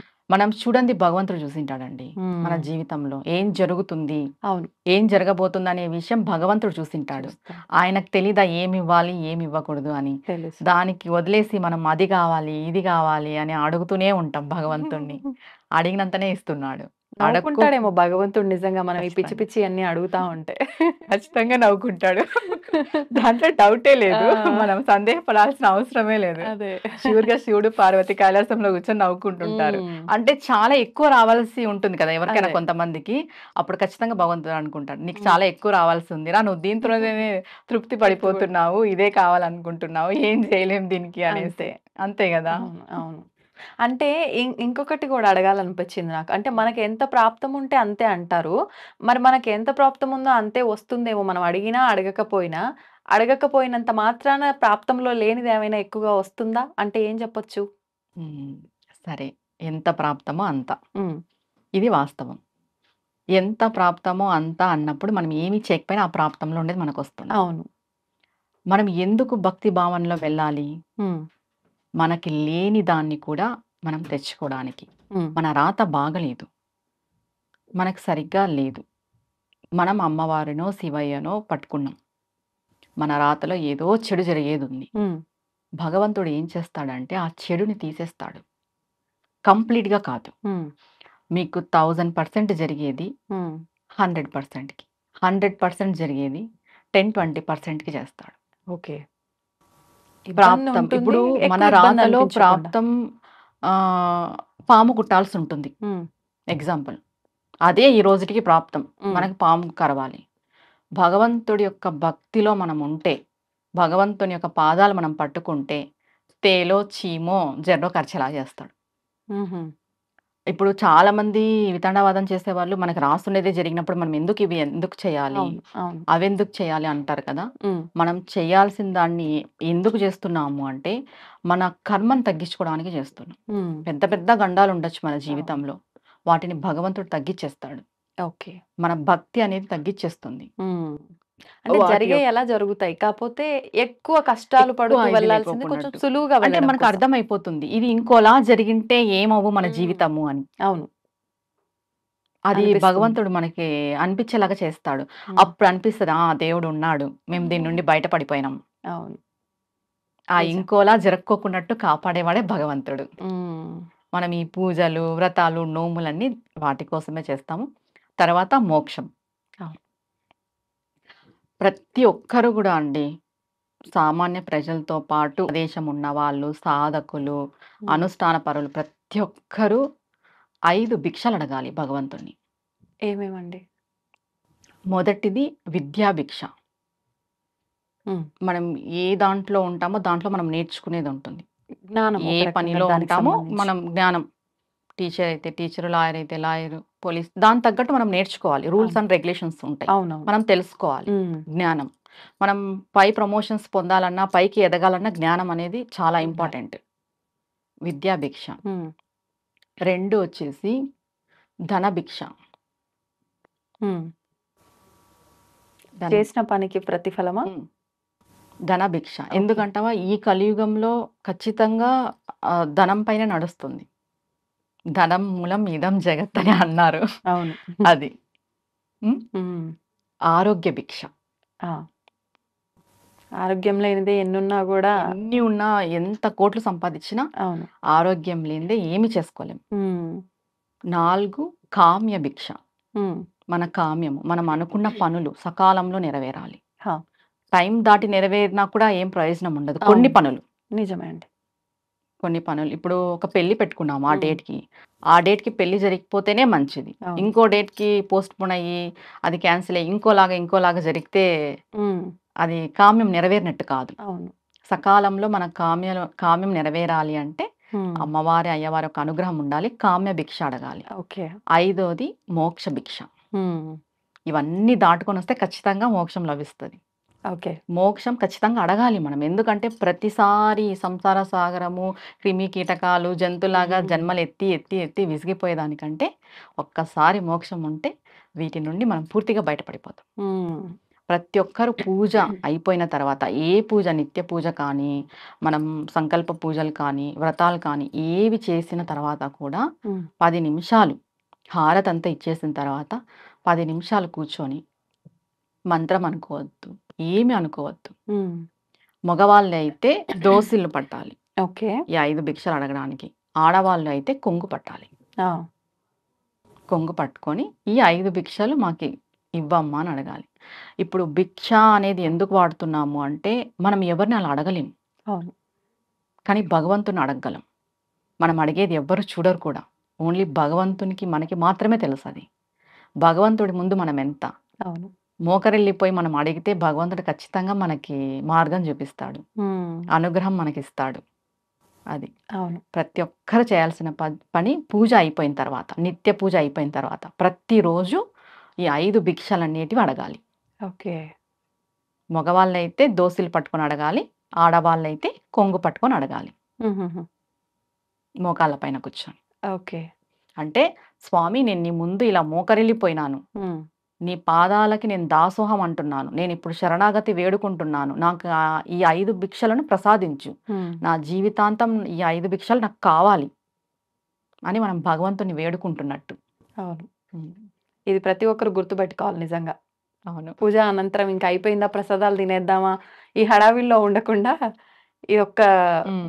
విధానాన్ని గనక ఆచరిస్తే అద్భుతం నిజంగా. భగవంతుడు ఎందుకు కనికరించడండి ఇంత మంచిగా మనం అడుక్కున్న తర్వాత? అది భగవంతుని అడుక్కున్న తర్వాత అవును. అసలు చెప్పండి. హ్మ్. ఒక 10 నిమిషాలు అలా కూర్చోండిపోవాలి పూజా ఓకే. గదిలో. హ్మ్.